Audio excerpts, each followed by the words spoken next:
Yeah, he's like, "I know this guy. We've tussled before. Like, this is our round 2."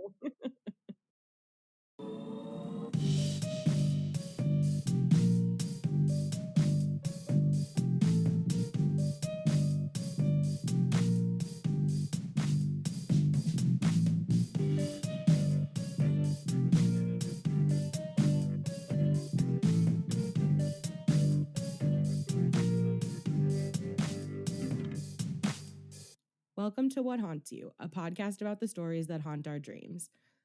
Find us on Instagram at What Haunts You Pod and find all of our episodes on YouTube and Spotify.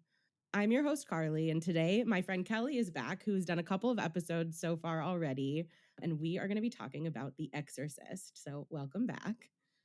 Thank you. I'm excited to be back.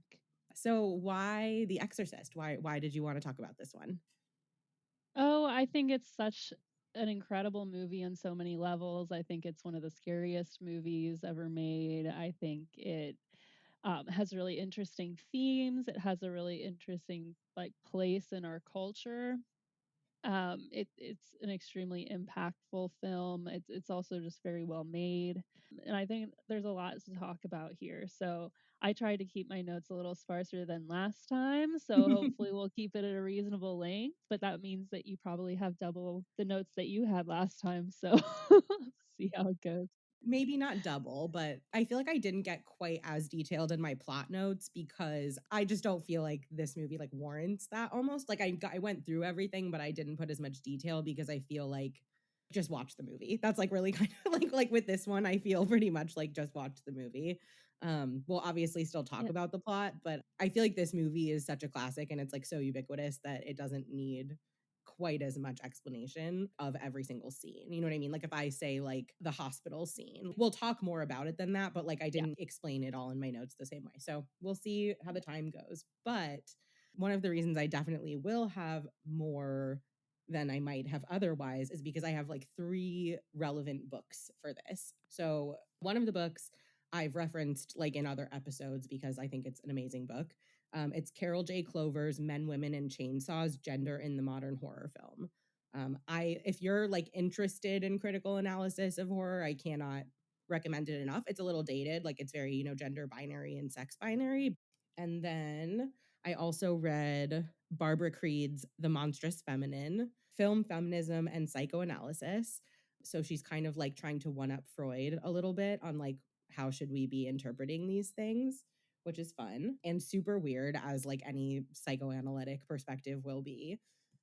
And then the third one, which it's a little less technical than the other 2, I think, is called Night Mother: A Personal and Cultural History of The Exorcist by Marlena Williams. And that book is partially critical exploration of the movie, partially information about why this author relates to the movie, and then partially memoir about her mother dying of cancer. So her mom kind of like was terrified of this movie and like framed it as this like really awful, scary thing to her.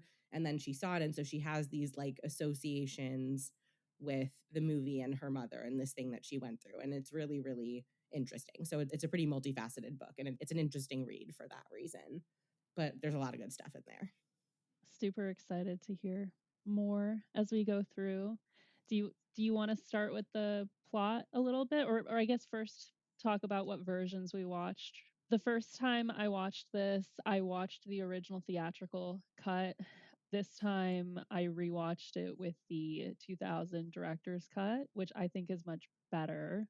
I think prior to this, I'm not actually sure that I had seen the theatrical cut, but I rented it and wasn't really thinking about like it being the director's cut or not. And so I rented the theatrical cut and I don't really remember like exactly what was missing because I'm sure some of it was just like scenes being a little bit longer and different shots of things, but the ending in particular, which like we'll get to when we get to, I think is like much stronger in the director's cut. So I was like kind of like I felt a little underwhelmed when it ended in the theatrical version. Yeah, I agree. I listened to the director's commentary on this movie yesterday as well, which I would not recommend to anyone for the most part. It's mostly him going through and recapping or summarizing the scenes that are currently on screen, repeating dialogue that has just been said, or saying, "Oh, and he's about to say this." Oh, Stuff like that. Like, it's really bad. like narrating more than commenting on. Yeah. Yeah, but he did talk a little bit about, creating the director's cut, and it was really at the request of Blatty, the writer, who was very unhappy with the theatrical cut and thought that basically the heart of the movie had been cut out. So he finally convinced him to release the director's cut, which is really the writer's cut. Yeah, because Blatty wrote it as essentially like Catholic propaganda. His kind of goal with the book was essentially like to show the existence of God by showing the existence of evil or the devil. And so he was like really in it for people seeing the God in the story. And the movie, I think, doesn't do that quite as much. I don't feel like that works for me anyway, because, and like, whatever, this is like a spoiler, but like, we're going to talk about the whole plot, so I don't care. The exorcism doesn't work. So like, to me, it's not very good it's not effective propaganda, but I also am coming from such a different cultural lens than a lot of people because I have like no cultural Christianity in my system. So I don't know if that's just me, a me thing or what. No, it'll be interesting to bring that into, I was raised Christian, not Catholic, but Lutheran and Episcopalian first, and then Lutheran. So I'm curious to hear kind of the differences in like what we learned about demons and stuff like that growing up. Nothing, Um, literally nothing. That's the that's the difference. well, and very little for me too. Like I think it's one of those things that you don't really talk about or that doesn't really seem real. Like I felt like the devil was real, but I never really thought demons were real. But I was researching it, and apparently both the Episcopalian Church and the Lutheran Church do have protocols for exorcism. So it's done, but it's not talked about. So I don't know how frequent it actually is. But Yeah. like the Catholic Church, both protocols first uh, require going through a thorough medical evaluation before you get an Yes. exorcism. Which is good. And I do think that after this movie came out, there was like an uptick in people looking for exorcisms, which is pretty interesting. Also, sort of Yeah. like vaguely understandable in the way that people now are always still kind of looking for like a quick fix, like a, Yeah. like a miracle cure for whatever like ails them. So I think it's, more of the same, more of just humans being humans. Yeah, I think it increased awareness around exorcism as a concept. So probably people who were, dealing with chronic issues that were not being seen by doctors or not being helped by doctors. I could see that increasing the likelihood that they would, go out and try and get an exorcism as a Yeah. last resort. But I do want to circle back to whether or not the exorcism works at the end because I have some different theories about that. So I do want to get into it, but we can circle back to it. Okay, fun. I'm excited for that. So in Night Mother, one of the things the author talks about is how there are so many ways to watch this movie. There are like so many ways in to take that make the movie feel really different. And so you're kind of watching several movies depending on who you're the most focused on and like what elements you're the most focused on. So one of the things she says is The Exorcist is one of those films that explicitly asks its viewer to take up the task of interpreting. It is in part a movie about movies. So it's about the way that we watch movies, right? And that we are kind of actively participating in the watching of movies. And that's not always true, right? Some movies ask you to be more passive and just kind of like let it wash over you. And I don't think this is one of them. And then she says, The Exorcist can be interpreted as a reflection of the male fear of the maturing female body, an exploration of the sexual repression inherent to the American nuclear family, a warning against the diminishing presence of religion in the United States, or a symbol for the backlash against a steadily liberalizing American culture. So, that being said, there are a lot of ways into this movie. There are a lot of things you can focus on, and sometimes they also overshadow each other, I think. And so one of the things that I like to do with movies like this is to watch it with different ways in and like have a different focus, but I'm curious, I guess, what is your way into this movie and like what are you the most focused on? Oh gosh. Yeah, all of those are really interesting. I mean, I think I find the religious themes to be particularly interesting. Not that I agree with their takeaway or I mean, Blatty, like you said, wrote it as propaganda essentially. But I do think exploring faith crisis is very interesting. We follow Karis through a faith crisis in the movie, and I relate to that, even though I don't. And the same way, I find his faith crisis relatable. But I think all of those things are interesting. I think the more layers a film has, the more fun it is to talk about. So, you know. Totally. And I think that even what you just said, like one of the things that Carol Clover talks about in Men, Women, and Chainsaws about like occult films generally, and I have some quotes about this like later in my notes, is that they often tell a male story by way of a female story. So like again, this is all everything in that book is like very sex binary. So it is what it is. That's the language that we're working with. But basically that like they are telling this story of a possessed girl, they're telling this like cult story of the female body as a way to more seriously inspect the story of this man and his crisis of faith, right? Like that's the central actual issue of the movie, even though obviously a lot of the spectacle of it is Reagan and the possession and the exorcism. The issue to resolve is more about his faith than her possession. Yeah, I agree with that. So let's start with the Yeah. plot, right? So the director's cut starts slightly differently from the theatrical cut in that the director's cut has a brief shot of DC before we go over to Iraq. So there's a shot of the window of the house, the stairs, the Virgin Mary in the church. It's all very brief, and then we cut over to Iraq, and that's where the original theatrical film begins.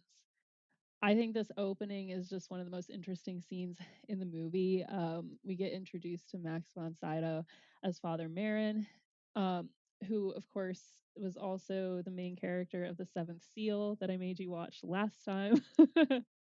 So we come full circle. I want to read this quote from Roger Ebert's review of the movie about him. He says, and the casting of Max von Sydow as the older Jesuit exorcist was inevitable. He has been through so many religious and metaphysical crises in Bergman's films that he almost seems to belong on a theological battlefield the way John Wayne belonged on a horse. There's a striking image. There's Wow. a striking image early in the film that has the craggy von Sydow facing an ancient evil statue. The image doesn't so much borrow from Bergman's famous chess game between von Sydow and Death in The Seventh Seal as extend the conflict and raise the odds. Wow. That feels true. I mean, that makes a lot of sense to me, right? Like it's essentially his typecast and he does it well. Yes, he does. And he was actually only, I think, in his 40s when they made this movie, so they majorly age him up. Oh my It's god. like Wow. all makeup. Yeah, he looks very old. He was not that old. That's so funny. It doesn't look like me. It's good makeup, I feel It's like really good then, makeup. because I It's really didn't good know makeup. that. Yeah, yeah, if you wanna see that actor really old, you can watch his brief cameo in The Force Awakens, which I think was one of his last That's movies. so random. That's so funny. Yeah.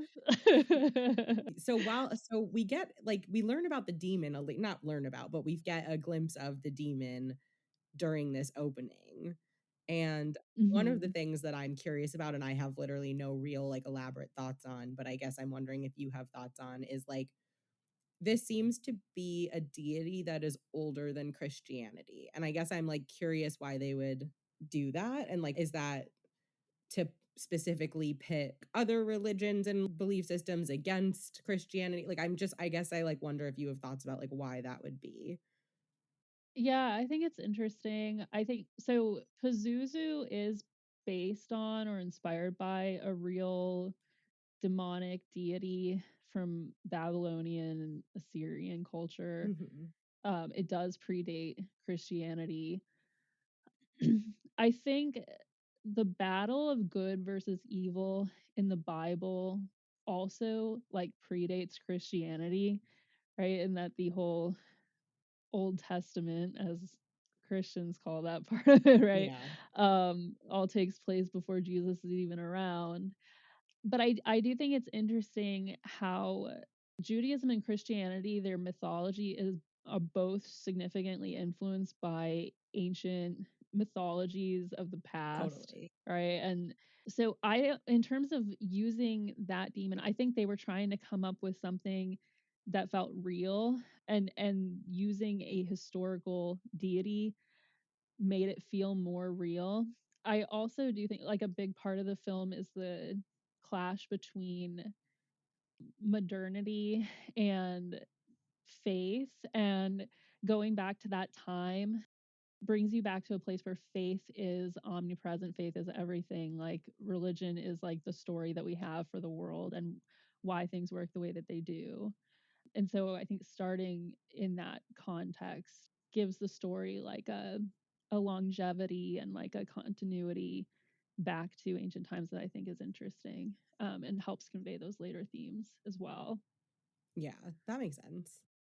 It is funny that how sexual the statue actually is. And this is also based on the actual demon, but he has a snake-headed penis. He's that I mean really that's the main sexual part, but Yeah. um It's giving he's got fertility wings, he's got a dog face. deity. Yeah. Yeah. Another thing that I think is interesting about setting it there is that you like that actual location where they filmed. So they actually did film in Iraq, which was difficult at the time because the US did not have any kind of diplomatic relations with the country. There was no embassy there or anything. The director actually approached the ambassador of Iraq to the UN and asked him for permission, and they gave him special permission as long as he would help train local filmmakers. And the place where they filmed is very close to the tomb of Nebuchadnezzar. Oh, He's a very significant person in Judaism and Christianity. And it's also very close to Nineveh, oh, also okay. super important Yeah, in Judaism and Christianity. Yeah. that's cool. So I heard they weren't allowed to bring in the Americans on the crew for that part. They used like a fully British crew. It was interesting. That was before Saddam Hussein was in power, but like his party was in power at the Mhm. time. So I think it was pretty um maybe not as intense of a dictatorship, but very like strict at the same time still. Yeah. But the best part of the opening is I think after, he finds the little object in the archaeological dig, and he spends a little bit of time in that room with the other priests. I don't know where they're supposed to be exactly, just like an office or something. I Yeah. don't think they would be able to have any actual religious center there. That makes this setting even more interesting, Yeah. right? He walks past a group of people praying, an Islamic group of people specifically, but he's like still surrounded by this religiosity. He passes by like a horse and carriage with this really old woman in it, which is another like symbol of death, and then confronts the demon in this like very literal physical standoff between good versus evil that foreshadows the rest of the film. And then the dogs barking and everything is super creepy, another death symbol. Mhm. So I think it's interesting, like Georgetown has a lot of interesting symbolism, but it feels so much closer to our modern society and our reality. Like that whole scene at the beginning is you're just steeped in history, steeped in religion, steeped in symbolism, Yeah, and it's like I think a very effective way to start things off. totally. And I'm not going to get all the way, into this, but I think like have you seen the prequel? Um I have not. oh, I actually think you should. It's actually pretty good. But there are actually two versions of the story of what happens with him there. So cuz there's like Dominion prequel to The Exorcist, and then I forget what the other one's called, but they're like have the same premise but go a little bit in different directions. And they're both good. Like I actually like both of them. So I would check that out. But that kind of gives you more of what happened there. So that's kind of interesting if you're more curious about the backstory. Yeah, that is interesting. So that's our open on Priest. And then we have our open on Chris and Reagan, right? So Chris McNeil is an actor. She is in a movie that's like about the protests that are going on at schools at the time. And she is also a single mother to her daughter, Reagan. Reagan's father seems to be like overseas. It doesn't get too far into it, but like they pretty clearly do not get along. She has like some staff at the house, and the main other person involved in their life seems to be her like also female assistant. And so that's where some of that fear of losing the traditional American family stuff comes in. This is an all-female household.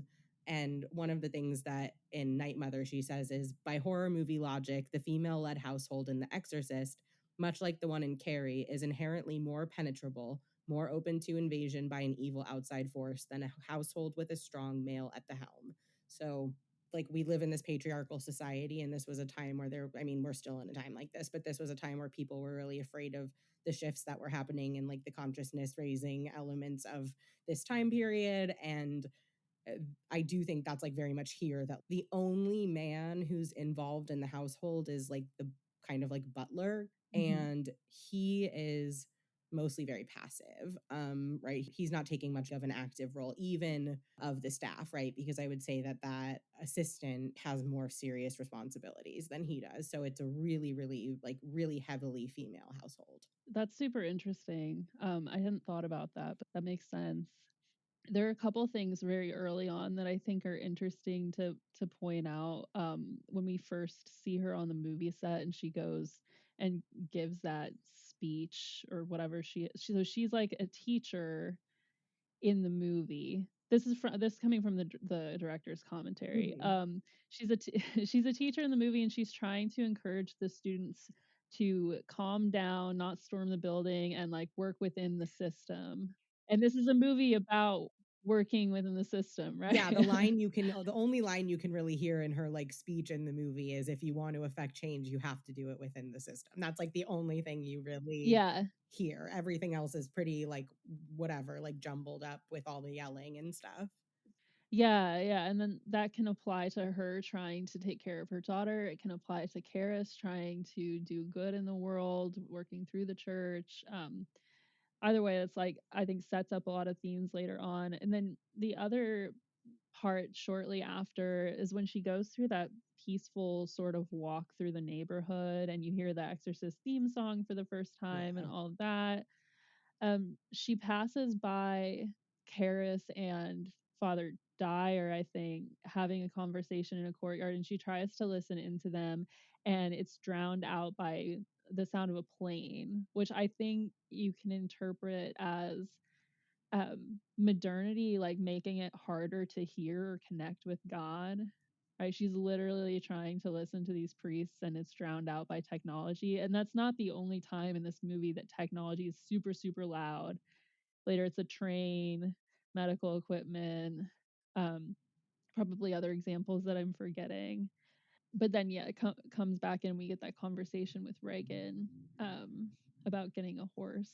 And you get this scene of she like steals cookies from the cookie jar, and her mom chases after her and like play tackles her on the ground, and they're fighting, but it's like play Yeah. fighting, and it, you know, obviously like echoes later in the movie in a much darker way. Mhm. But in that initial scene, everything is normal, but there's that still little like threat of violence. It manages to set up the things you're talking about while also setting up this like very loving and cute relationship that they have that is very like playful and affectionate. I think all of our introductions to characters in this are just really, really effective. And one of the things in Monstrous Feminine that she talks about is Reagan's namesake. So Reagan is named for one of King Lear's daughters, meaning sharper than a serpent's tooth. And so she says, through her name, Reagan is associated with the snake, Christian symbol of women's disobedience, unbridled sexual appetite, and treachery. It is the body of this serpentine child that is possessed by Pazuzu, the devil and consort of the snake goddess. So the snake imagery from the scene in Iraq where we're getting introduced to the demon is also there in the backstory of Reagan's name, which I think is really, really cool. I actually didn't know that until I read that book. That's super interesting. Huh.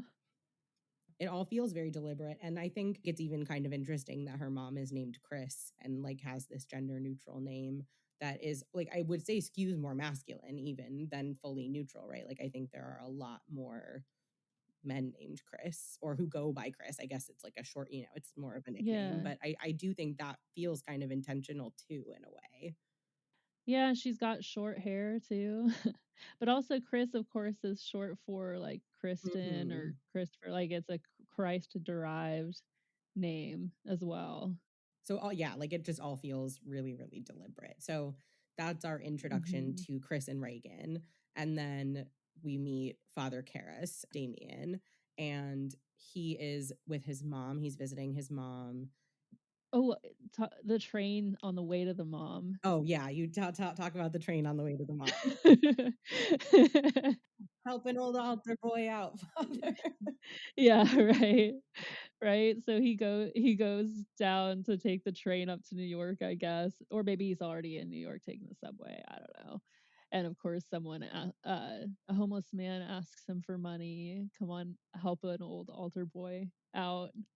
And he does not give him any money. He looks horrified, I think by his own kind of indifference to the situation. Like he feels guilty, but not enough to do something Mhm. about it. And then that is also, I think, true when he visits his mom, right? And she's talking to him and she's, telling him about someone who came to visit her. And he's like, when did they come? And she's like, last month. So you have to imagine that he hadn't been there in at least a month. But I also think like saying last month makes me think he maybe hasn't been there in a few months, right? Like, because Mhm. it wasn't like, oh, pretty soon after I saw you. Not like whatever, people talk how they're going to talk. But I think the implication there is really that he is not visiting her very often and she's there and she's old and infirm and not, she's not really healthy. And I think the same thing where I think his guilt over his mother is through this entire movie, I think is probably a significant part in his crisis of faith, but he isn't Mhm. really ready to change. Like he isn't really ready to do anything different at the beginning of the movie.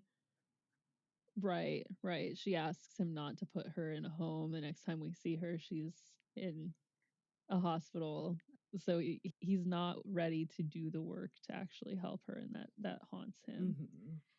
Yeah, and then I think shortly after that, there's another scene with him.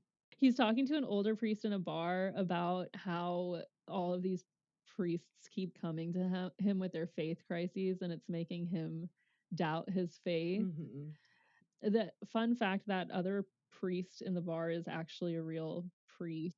I actually have the quote of what he says to Father Dyer. He says, "It's more than psychiatry and you know that. Some of their problems just come down to faith, their vocation, the meaning of their lives, and I can't cut it anymore. I need out. I'm unfit. I think I've lost my faith." And even in him talking, right, we move from talking about these other people and the problems he sees them going through, but those problems are his exact problems. He probably is seeing people like that. I think that that makes sense, but right, he's also really saying like this is what I'm dealing with. And he does, after talking about it in the third person say like I think I've lost my faith.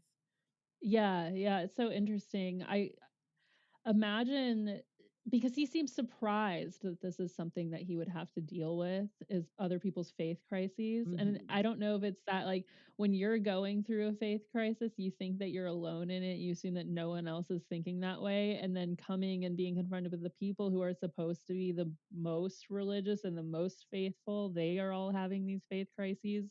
Like what is he supposed to do about that? Like that, I mean, there's no hope for him. If he was surrounded by people who could help lift him back up, it would be a lot easier for him. But he's the lifter, right? Like he's the one who's supposed to Yeah. be helping, right? Helping people through that, which doesn't necessarily mean restoring their faith, right? Like it kind of depends on the person, what they need, but it's his job to be the support, like to be the person who is trying to make things better for these people.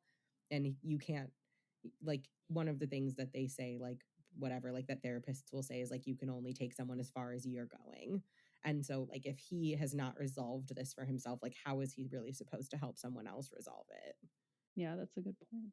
There are a number of scenes in the movie of Karis walking upstairs at rising up hills. That was another thing that the director referenced as symbolic of his rise to heaven later on in the movie. Okay, interesting. You will constantly see him rising. Yeah, there is, I do feel like stairs are like a big motif of the movie, so that makes sense that that was deliberate.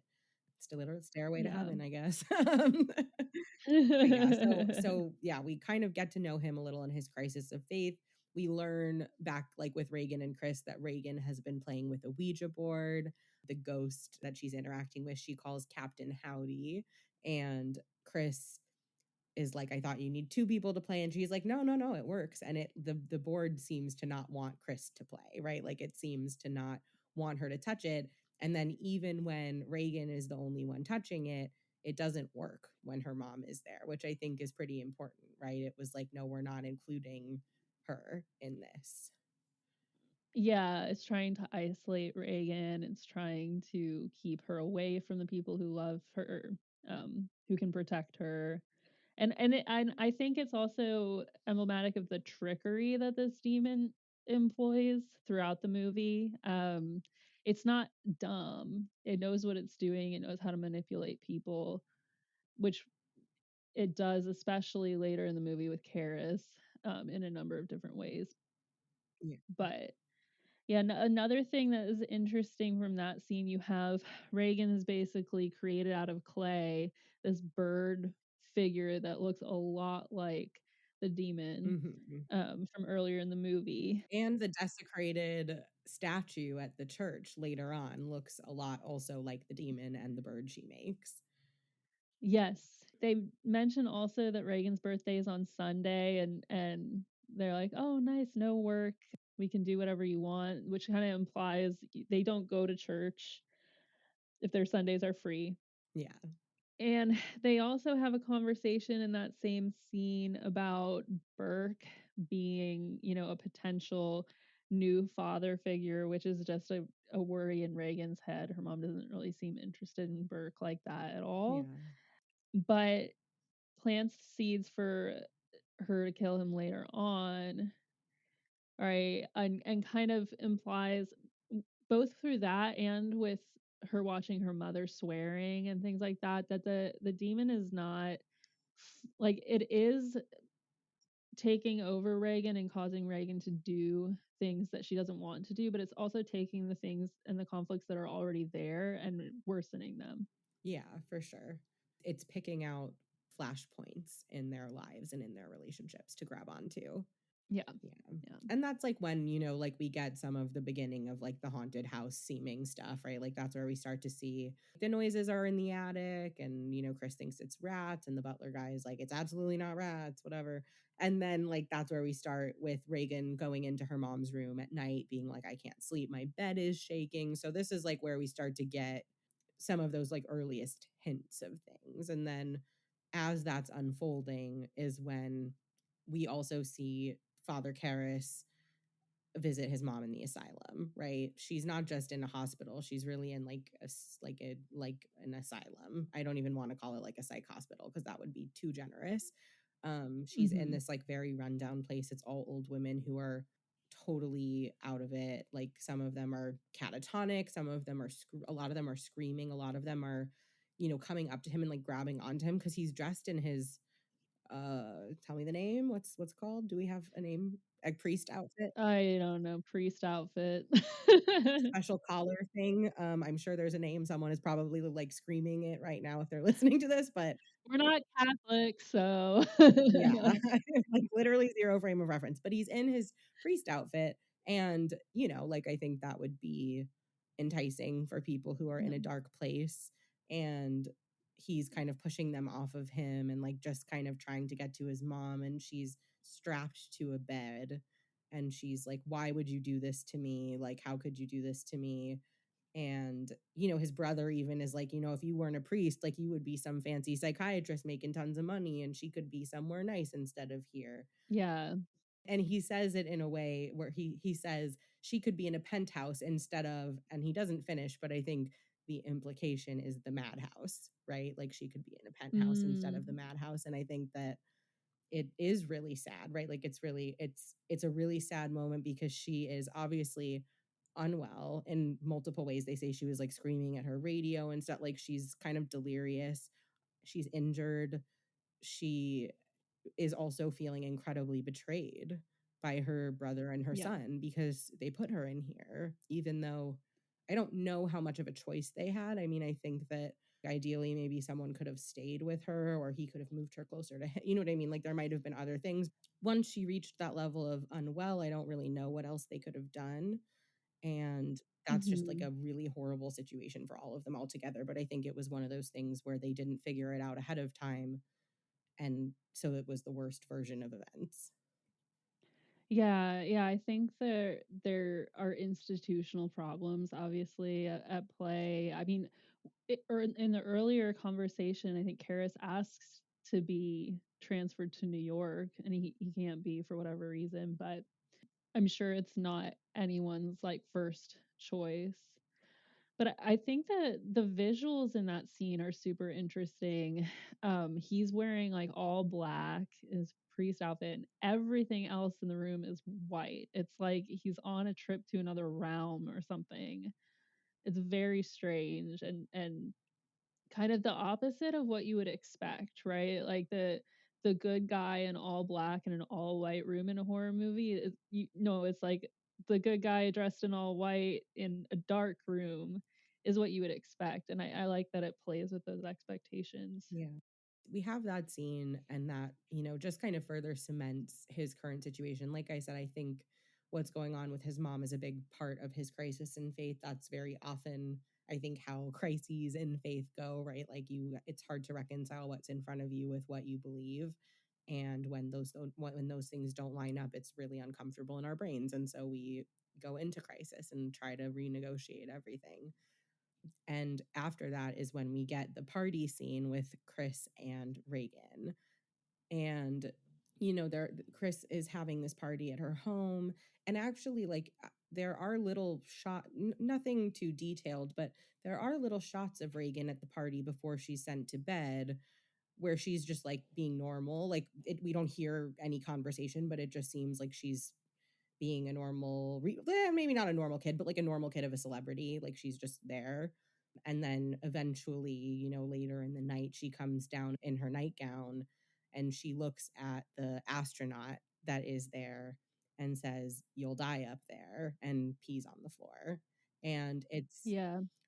pretty upsetting. Like it's like a pretty upsetting scene because she's not a little kid. It's like I think anytime you see someone above, maybe not like right above potty training age, but like when you see like an adolescent or older losing control of their bladder or like deliberately peeing somewhere that's not a toilet, like that's pretty alarming and pretty like immediately Hmm. concerning. And then obviously like what she said was also pretty concerning.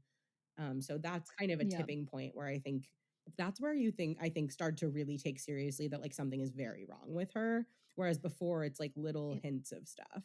Yeah, well, and that's one place where the director's cut is a little bit different because the director's cut before that scene even happens has a medical scene. And that there are, I think, many more medical scenes in the director's cut than there are in the theatrical release. But this one was so interesting to me. It's the first one where she is like mouthing off to the doctor, trying to take her temperature. She's like, Oh, that is in this version. I think I skipped over it. Yeah, that is in okay, this version. okay, okay. She's, like, humming in the hall. Right, but that's where they're like giving her Ritalin. You know what I mean? They're like, "Oh, she's a Yes, nervous kid. Here's some Rital." Like I yes, feel like it's very yeah. trivial Well, I at thought that that point. was so interesting, Yeah. right? Like, the whole, like, disorder of the nerves, I don't know, it sounded like ADHD to me, like, prescribing Ritalin. Yeah.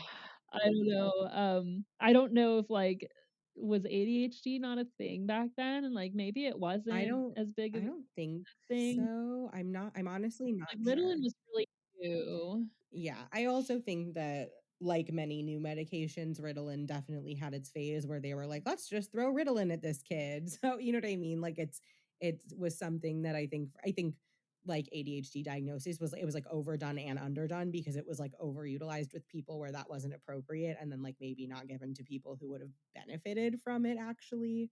So yeah, but they're Yeah. kind of like poo-pooing everything with her, I think, until the party night. Like the doctor is pretty like, yeah, like you said, it like a disorder of the nerves. And I think there's also the element throughout the whole thing coming back to like, right, the female puberty theme, which I think, coming from a different cultural context of being Jewish, like I think the like I think more about like the puberty and like the fear of the female and all of that. Like that's what I'm usually thinking about a little bit more when I watch the movie. And I think that that is Mhm. all wrapped up in teenagerhood, right? Where your kid is not like so little and sweet anymore. And they're using language that you've never heard them use, and like doing things and like things, like doing things that you've never seen them do before, and like act a little more chaotic and a little more obscene. And it's easy to brush off some of it as like a maybe dysfunctional version of that process instead of something bigger. Yeah, yeah, no, that's a good point. Yeah, before that, in the party, she's pretending to sleep and you see that she's actually still up. Obviously, that scene is the most alarming, but she asks, like, "What's wrong with me?" Like, she Yeah. knows that something is going on, and her mom just says, like, "Take your pills and you'll be fine." But I don't think the mom really believes it anymore. Yeah, I don't even know if the mom believed it at first. And it's so sad because I think there's just such a helplessness in that scene where both of them are feeling helpless. But what is Chris supposed to say at that point? I mean, I think today we would hope that she would maybe give more comfort, even if she couldn't give answers. I think like there was a different time and people didn't really know how to do that. But also she had no answers. Like neither of them knew what was going on. Neither of them knew what to do about it. So it's just like a very sad moment between the two of them.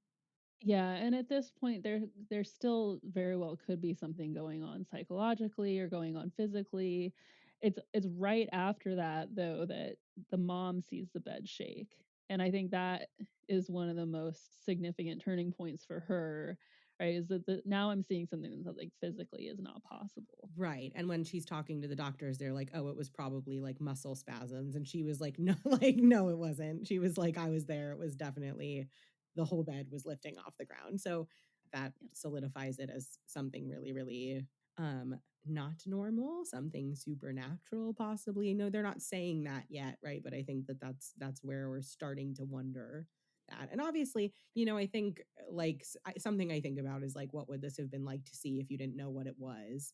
But this movie is called The Exorcist. So like I think as you're, there's not a lot of like, oh, I wonder what it'll be. Like, you know what I mean? Like it's obviously she's gonna be possessed and like have an exorcism. But it's still like watching, and I think watching the process of them get to that conclusion is the hardest part to watch of the movie. You know what I mean? The exorcism is not actually that long in relation Mhm. to the runtime of the movie. And I don't think it's the most upsetting. Actually, in Night Mother, one of the things she talks about is like how the reactions that people had to seeing The Exorcist are so like legendary. Like people were throwing up, people were having seizures, panic attacks, people were claiming they had miscarriages and like heart failure. You know what I mean? People were really Yeah. that was a big part of what was going on. I think it was the arteriogram that did it for people. I don't think anyone was, like, having that kinda reaction. It's an actual medical procedure that is, like, the worst. My literal next quote in my notes is the point in The Exorcist, which many people started to vomit and faint and generally lose control, was not in fact during any of the head spinning, crucifix defiling, God defaming scenes of terror and sacrilege we've come to associate with The Exorcist. In fact, it happened before any of the hardcore possession stuff even begins to kick in. It happened during the cerebral angiography, is what the test, I guess, is called. One of the tests is called. I don't know if I said Mhm. that right, but I think angiogram and arteriogram, I think, are similar procedures, but yeah, I think you said it close enough. It's one of those. yeah, I'm comfortable with And saying it wrong. yeah. I'm okay with that. And they used real doctors for that scene. Also, Friedkin, the director, was saying that they've used that video to train doctors since the movie. That's, like, horrible to me. That's so disturbing. But, like, all that being said, I mean, I think you know this about me, like, I have trouble with doctors, like, I have a lot of, like, medical not, like, health anxiety, but, like, anxiety about, like, procedures and doctors and tests and stuff like that, so I really like, I've never not struggled with that scene. I like a lot of the time, like, and this is me talking, right? But like, I very often like look away during that scene because when they're like threading a fucking long ass wire needle like into her throat, neck, whatever, I like my whole Yeah. body like revolts against it. So like you said it before I got to the quote, like when I read it in the book, I was like, yeah, this makes sense because that scene is fucking horrible. Yeah. And she's awake. You Yeah. know what I mean? She's like a little girl. Yeah. She's not like a little girl, but she's like a little girl. She's like like Yeah. teen, like early teen, going through this really awful test. And then there's like, the loud machinery whirring around her. And like you get a lot of like visuals of her face, and she really is a good actor. And so it's like it's really hard to watch. Yeah, I can't imagine watching this movie as a parent, like, just to imagine your child going through that. It's scary enough to imagine yourself going through that, but to imagine your child going through that and you being so unable to help them, like, Yeah. that is there anything scarier than that for a parent? I doubt it. Yeah. I mean, I even think about like my pets, right? And like when they need to have something done and you can't explain it to them really and stuff, you know what I mean? So I can only imagine like like your literal human child. Yeah. And it's horrible. And then like obviously that's got to be horrible for her. And then like things just keep getting more horrible, so it's like she doesn't even get like a break. It's terrible. Yeah, yeah, and while this is going on, we're going back and forth between her and Karis. Karis has a dream that I believe was cut from the theatrical version, where he sees, the coin from the beginning that was found in the dig. He sees his mother like walking up the stairs of the subway, and then like he yells at her. She can't hear him, and she walks back down. There's a barking dog similar to the beginning, and the Pazuzu statue, I think, makes an appearance as well. So it's obviously haunting him and going after him from early on before he's even met Reagan. Yeah. And I wonder, like, are there any theories about how the Virgin Mary got desecrated, or like who did that? I don't know. I mean, I feel like we're supposed to think maybe she did it herself, but like I don't really know how that would I don't really understand the mechanics of that. It's like, how could she have? Yeah, Yeah. yeah. So it seems like this thing is having like an influence not just on Reagan, but about on everyone around her as Yeah, well. well, and like going back to what you said about like the demon or like knowing what it wants and like being smart, it's like it's the point is essentially like he's bringing the other priest in. Like he's trying to create a situation where he will like again face off with this other priest because the priest like faced off with this demon in Iraq like however long before in the like prequel and everything. So it is like creating this larger force, right, to bring a lot of things together. So it's like I think you're right. Like it isn't just like I'm possessing Reagan. It's like I'm creating this scenario where I will get to have the battle I'm trying to have. Yeah. Reagan is kind of incidental. You know what I mean? Like Reagan is just like who it happened to be. But Yeah, although I do think the conversation that they have later in the director's cut about why Reagan adds to the why her as well. But another another scene we get in here is him doing communion. It's very quick, like the back and forth at this point between Reagan and Karis, but he's doing communion in a very like robotic kind of way. Like he's not actually really thinking about what he's saying. And this is contrasted to like a later scene where he delivers communion again, and this is after he's encountered Reagan, and he's like thinking through every single word that he's saying and doing it much more cautiously and carefully. So those are both very brief scenes, but I think they show kind of what he's going through psychologically at different points in the movie. Definitely. And then like in between his scenes, we're getting like more scenes with Reagan of like the possession indicators. And that's where we even have like the scene that really fucked up Linda Blair's back. So the scene where she's like flailing up and down on the bed, she was like strapped into like a device that flailed her around. And so, and someone else was like control, you know what I mean? Like someone was controlling it. And so Mhm. it's this interesting thing of like her character is being possessed and like flung around outside her will, but like she was literally being flung around outside her will. And something was wrong with the harness in one scene, or like the straps, or how like what however she's attached into it. And Mm. she like really fucked her back up.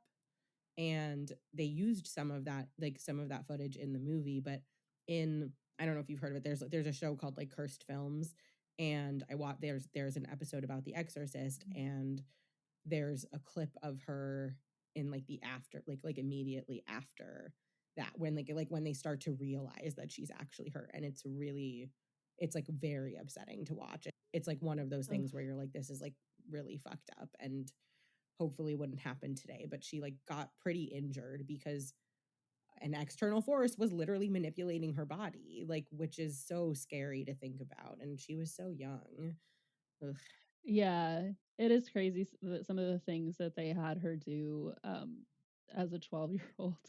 There were scenes where there was a body Mhm. double used, like, I think for the masturbation scene, she did parts of it, but not other parts, I Yeah. think, And there was a dummy. There was like a dummy for some things, but one of the things that Night Mother also talks about is just what it must have been like for her to like watch her own face change when she got the makeup done, and like how that could be really really distressing and confusing for like such a young person, but then also that they had the dummy live in her trailer. So she's like having to get her makeup done like this. She's having to like look at her actual self like this, but she's also like sitting with this disgusting and like evil looking and decaying kind of version of herself like in her trailer, which I think for such a young girl is so fucked. Like I can't, like that's like torture.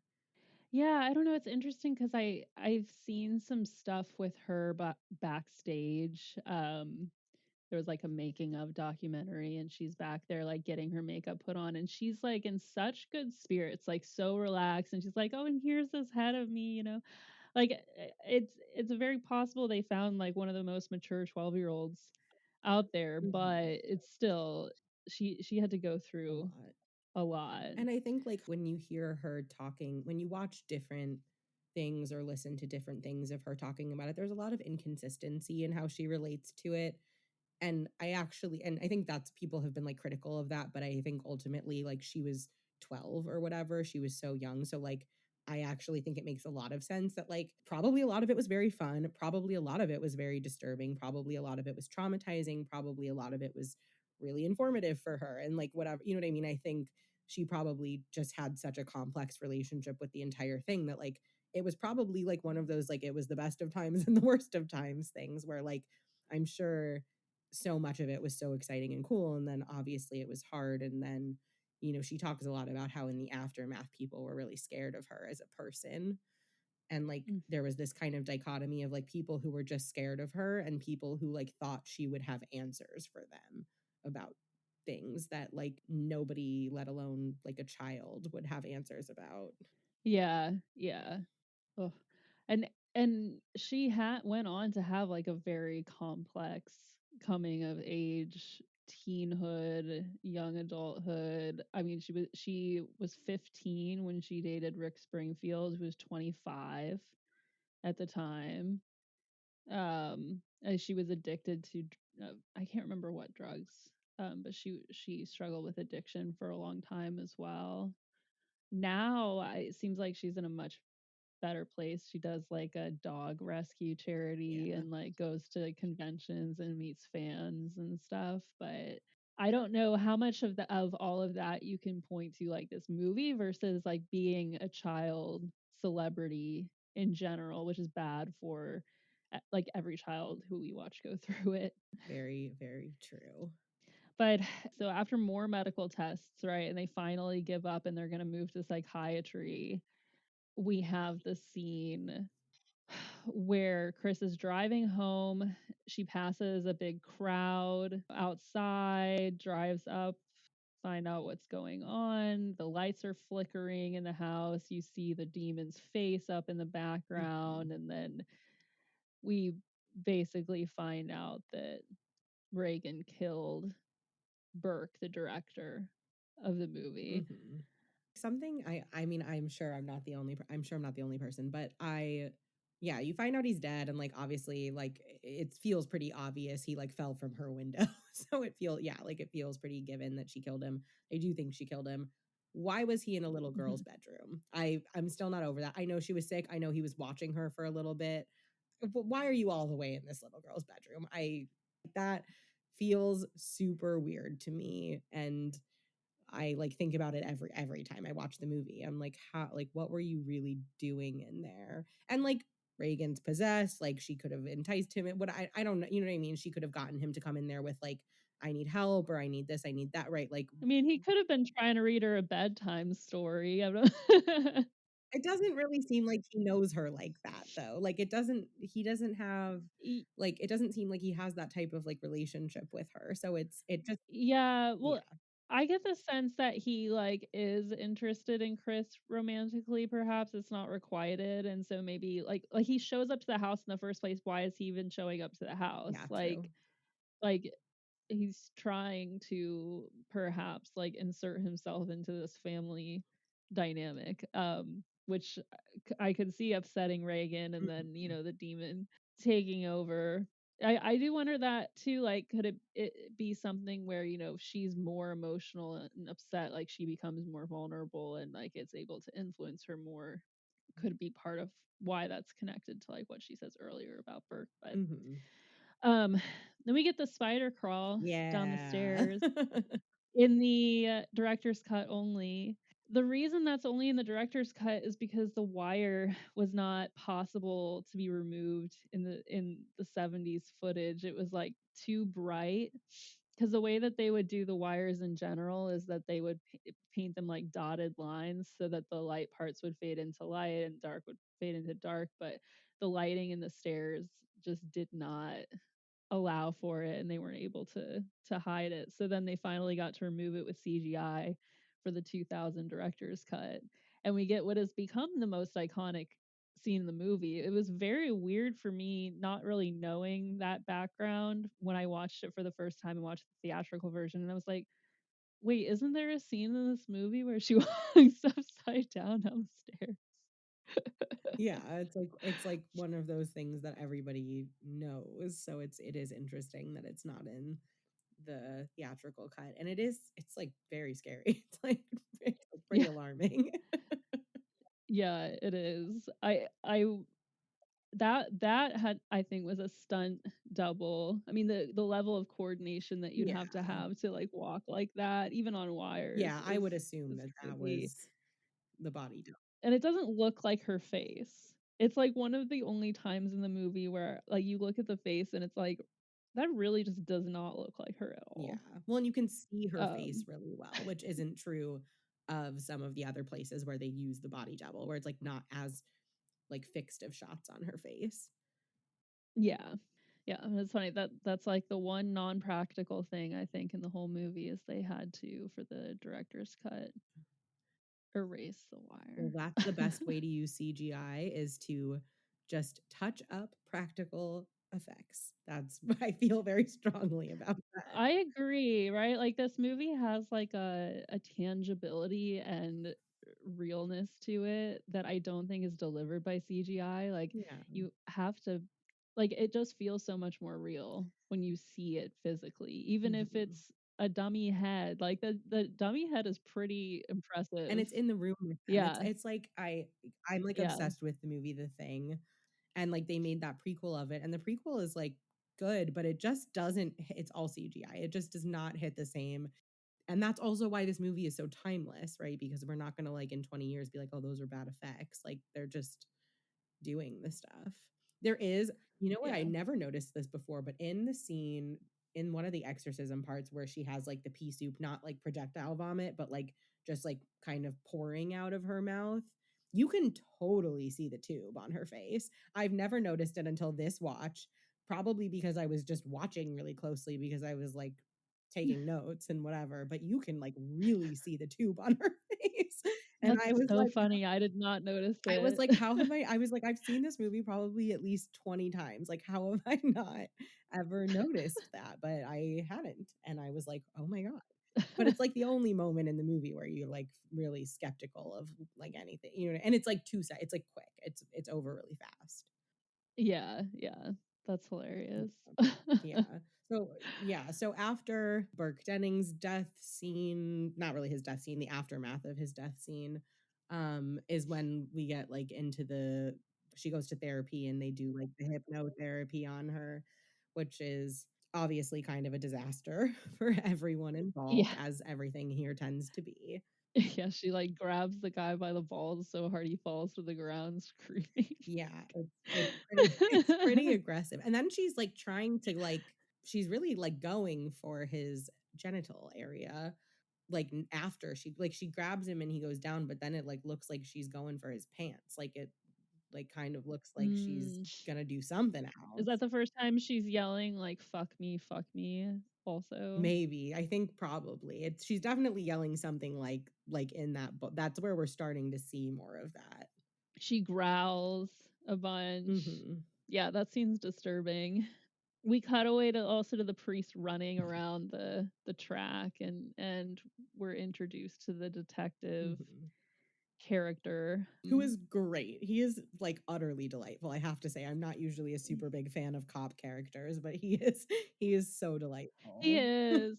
The closest, parallel I can think of is Loomis in Halloween. Totally. Like, they both have very similar, like, old grandpa energy. Mhm. And I love his movie thing. Like he's obsessed with movies. Like it's really cute. He's Yes. like always like, "Do you want to go see this movie with me? I have passes to the movie theater." And it's just like a very I mean, I like movies, so that's probably why I find it so endearing, but it's like so endearing that he just like wants to share movies with people. I relate.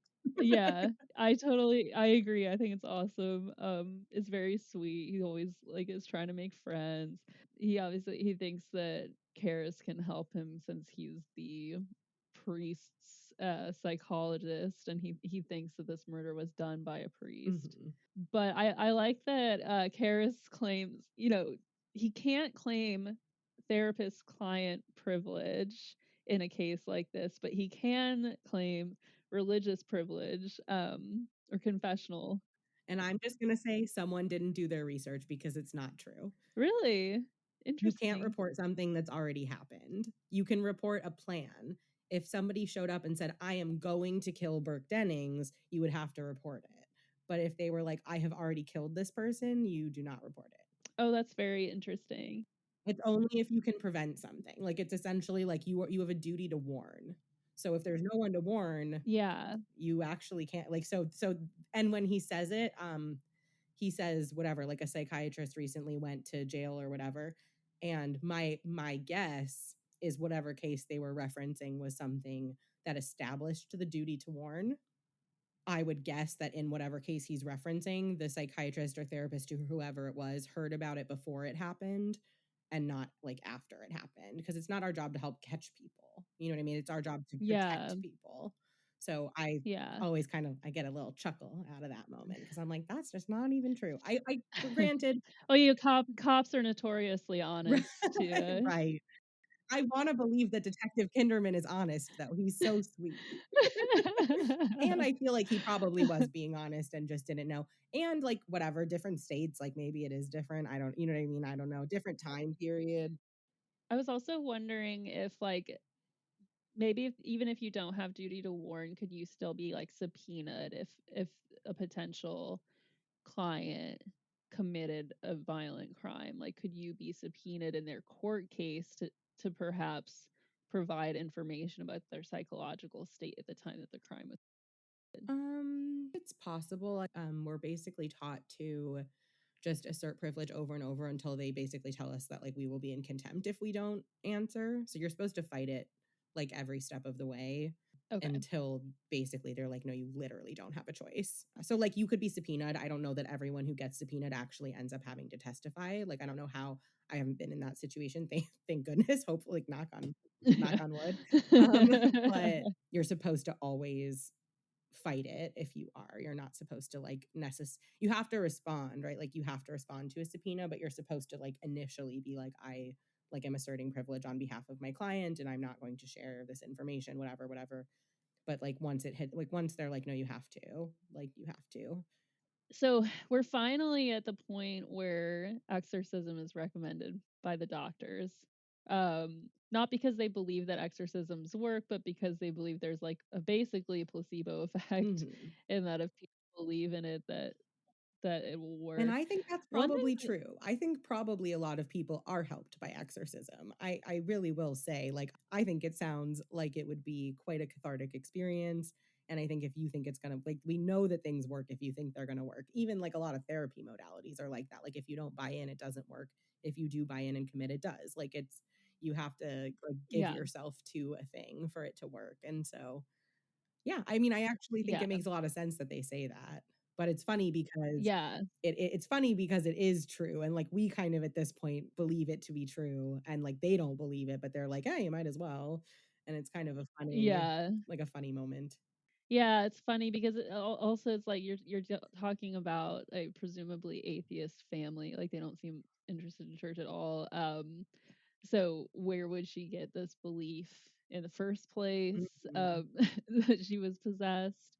Although I do think they kind of drop hints here and there, like the maid putting a crucifix under her pillow would imply that perhaps she was religious. So Reagan still could have been exposed to that stuff without it coming from her mom, Yeah. right? Or she could be exposed to it at school or in her community or whatever. Still a possibility. I also wouldn't even be surprised if Reagan, like, went to a Catholic school just because, like Or does she even go to school, or is she I don't know, I've kind of taught by the, like, live-in I not assistant? clear about that. I'm not clear about that. Because they are traveling presumably all the True. time while she's on movie sets, so I could see it being, like, a private tutor That is probably true. potentially. That's probably Yeah, which would make it all the more alarming that she's being influenced by something from outside of the house. I mean, yeah. in theory, know everything about her education and what she's learning. And the detective comes in and basically tells her without telling her that he thinks that Reagan had something to do with Burke's death. I like that scene a lot. Both of the actors are conveying so much underneath the words that they're saying to each Right. other, especially the Yeah, mom. and I think I Kinderman seems so sympathetic to their situation, you know what I mean? Like, there's almost an unspoken energy of, like, I don't necessarily need to see this through. Like, we're gonna yeah, talk about it, but, like, I don't necessarily need to see this through, like, as he's finding out that she's sick and he's like, "Is it serious?" And she's like, "I'm afraid it is," there is like, it feels like there's a lot of empathy for their situation from him, like that is also under there. The question of like, do we actually do anything with this information or do we just try to get this sick kid some help? yeah, the mom is obviously horrified coming to the realization.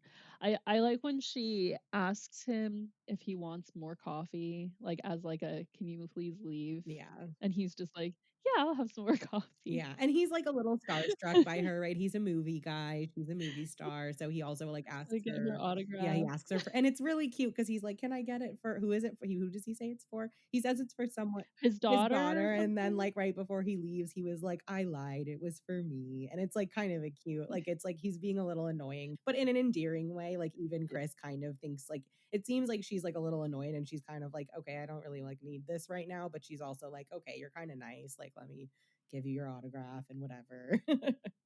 Yeah. It is a good scene though. It's really effective. Yes, it is. The realization that her daughter's not only suffering but has like caused this horrible tragedy, I think is what pushes her to actually finally look into the exorcism.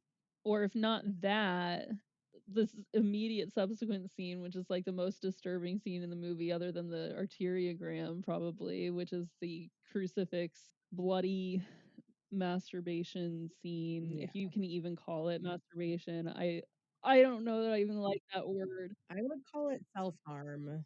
Yeah, Yeah. I think that's more Yeah, accurate. it's like a sexualized self-harm, but it's definitely closer to self-harm. And she's, yelling, she's yelling, "Let Jesus fuck you," which obviously I imagine is like like for I'm sure like when Catholic people at the time saw this movie and heard that, they were probably like, "Holy shit."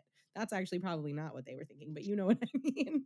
And then she like her mom comes in and she is like saying she like grabs her mom's head and like holds it to her crotch and is like, "Lick me," like as she's like bleeding from this.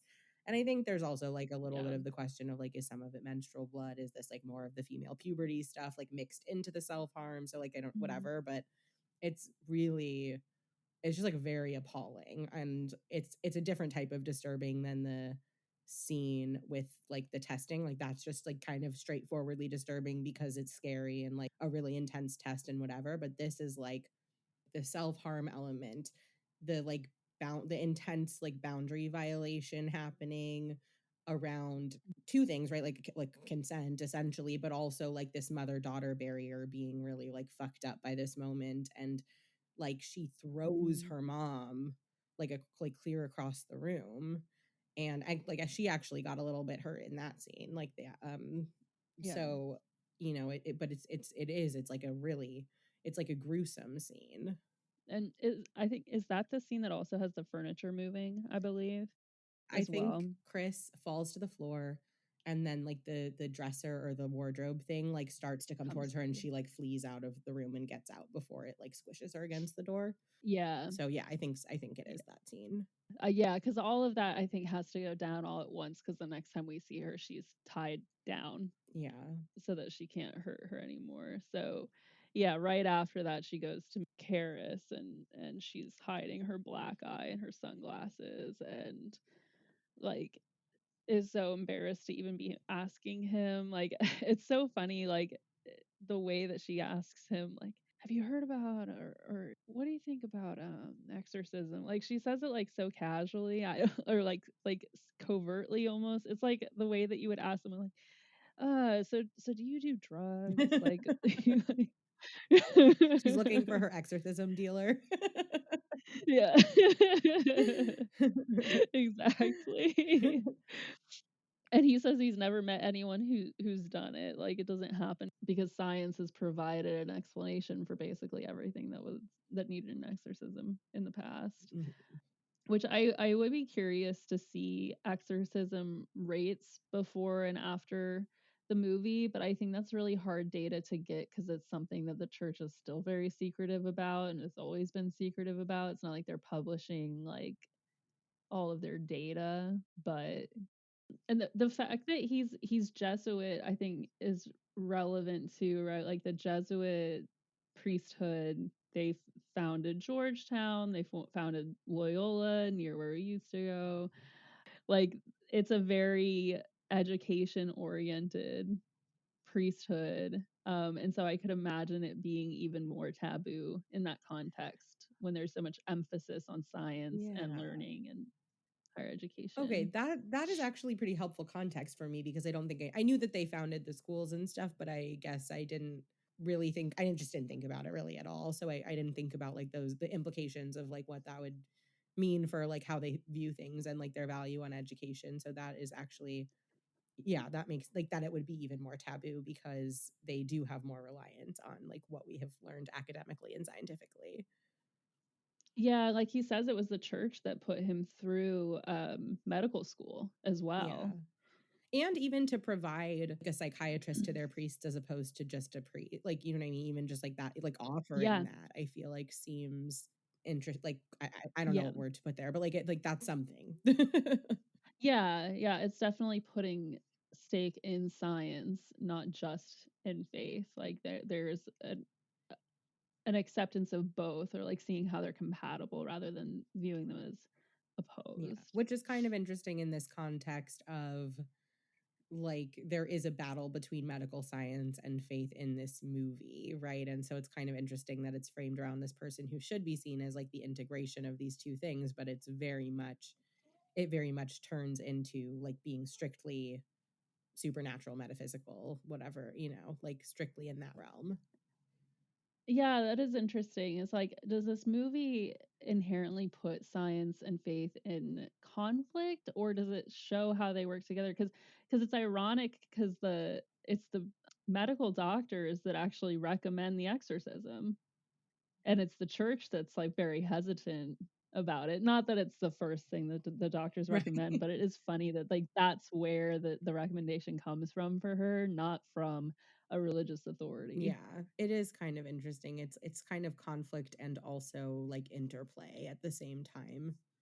And so he comes to the house to see her and does like an interview with her in which she claims to be the devil. I think this is an example of the kind of trickery of the demon, because like being possessed by the devil himself versus a demon, I would think would probably complicate his interpretation of whether it's real or not, right? Like, Well, I think and okay, so I'm going to preface this with saying that this yeah. this thought comes only from information accessible to me via horror movies. So take with a huge like take with like 15 grains of Mhm. salt. But I feel like in a lot of movies, like I feel like I've heard, and I can't like think of one off the top of my head, but I feel like I've heard more than once, like nobody is actually possessed by the devil. Like that's an indicator that it's a lie and not an indicator that it's real. So that's also kind Yeah, of, but like I said, that's literally like from other exorcism movies. So like don't quote me. I am not an expert on this. I believe that's probably the case, but I was trying to look into this as well and was having trouble finding clear answers, because they do talk about being possessed by the devil in certain literature, but like it's more as if like the devil is influencing your thoughts or like tempting you, not like literally possessing your body. Right. That makes sense. And I also think, like, again, not an expert on possession, not an expert on exorcism, not an expert on Christian spirituality, or like systems. But I would also think like the devil would have like bigger fish to fry, kind of, than possessing people, like especially for something as small potatoes as this situation seems to be. Like there aren't really like grand implications after this for like the world. Yeah, I mean the demons are like tools that the devil uses, Right. Yeah, yeah, yeah. That's kind of how I right? would think. To do his bidding. Right. He's delegating, right? He's like, "You take Yeah, care of this stuff. I have bigger things to do." yeah, and I mean, it's interesting, like the ways that demons and the devil appear in the Bible, which is like not that much actually. Like in the New Testament, at least, like I think there's almost nothing regarding demons in the Old Testament. Um, but in the New Testament, there are references to Jesus like casting out evil spirits, which certainly is not casting out the devil, Right. right? Like that's casting out spirits. But he himself like faces the devil in the desert, not unlike the opening of this Yeah. movie, where he's subjected to like temptation for a series of days, and the devil like offers to grant him riches and all these things, and he Yeah. fights the temptation. So I feel like that when the devil's working directly, it's more like temptation, and when it's full on possession, demons. That's how it But seems I'm to sure me. there's variety, right, with different faiths, like Yeah. different denominations. And like, okay, I'm not an expert on this either, but like my understanding of like possession and exorcism in Judaism is like more that it's a ghost of like a Mhm. person, and like there's some unresolved shit with the person. It's just like a really kind of like fundamentally different thing. So I mean, I Yeah, think, interesting. and I think like one of the things to me, like I find the medical scenes really scary, but like I don't actually find this movie that scary. I really like it. I think it's really, really effective. I find it really jarring and like alarming, but I just like don't feel scared of it because I don't think any of it's real. Like obviously any horror movie, like you have to like have like a suspension of reality for, like I also don't think that the monster in it follows is real and whatever, but I just like connect so much less to Christian iconography and Christian symbolism and like the faith issues around Christianity specifically, because it's a much more strict faith than I grew up with, where I wasn't necessarily told so much what to believe. So I just like don't, it's hard for me to buy in, I think, and enough to be really, really scared of it, unless it's like giving me cheap, like the Conjuring movies scare me, even though those are also demons, but they are like relying on like jump scare, like they're relying on environmental scares and jump scares and stuff like that. And like that's what scares me more than like the concept, if that makes sense. Yeah, no, I mean, I agree with you.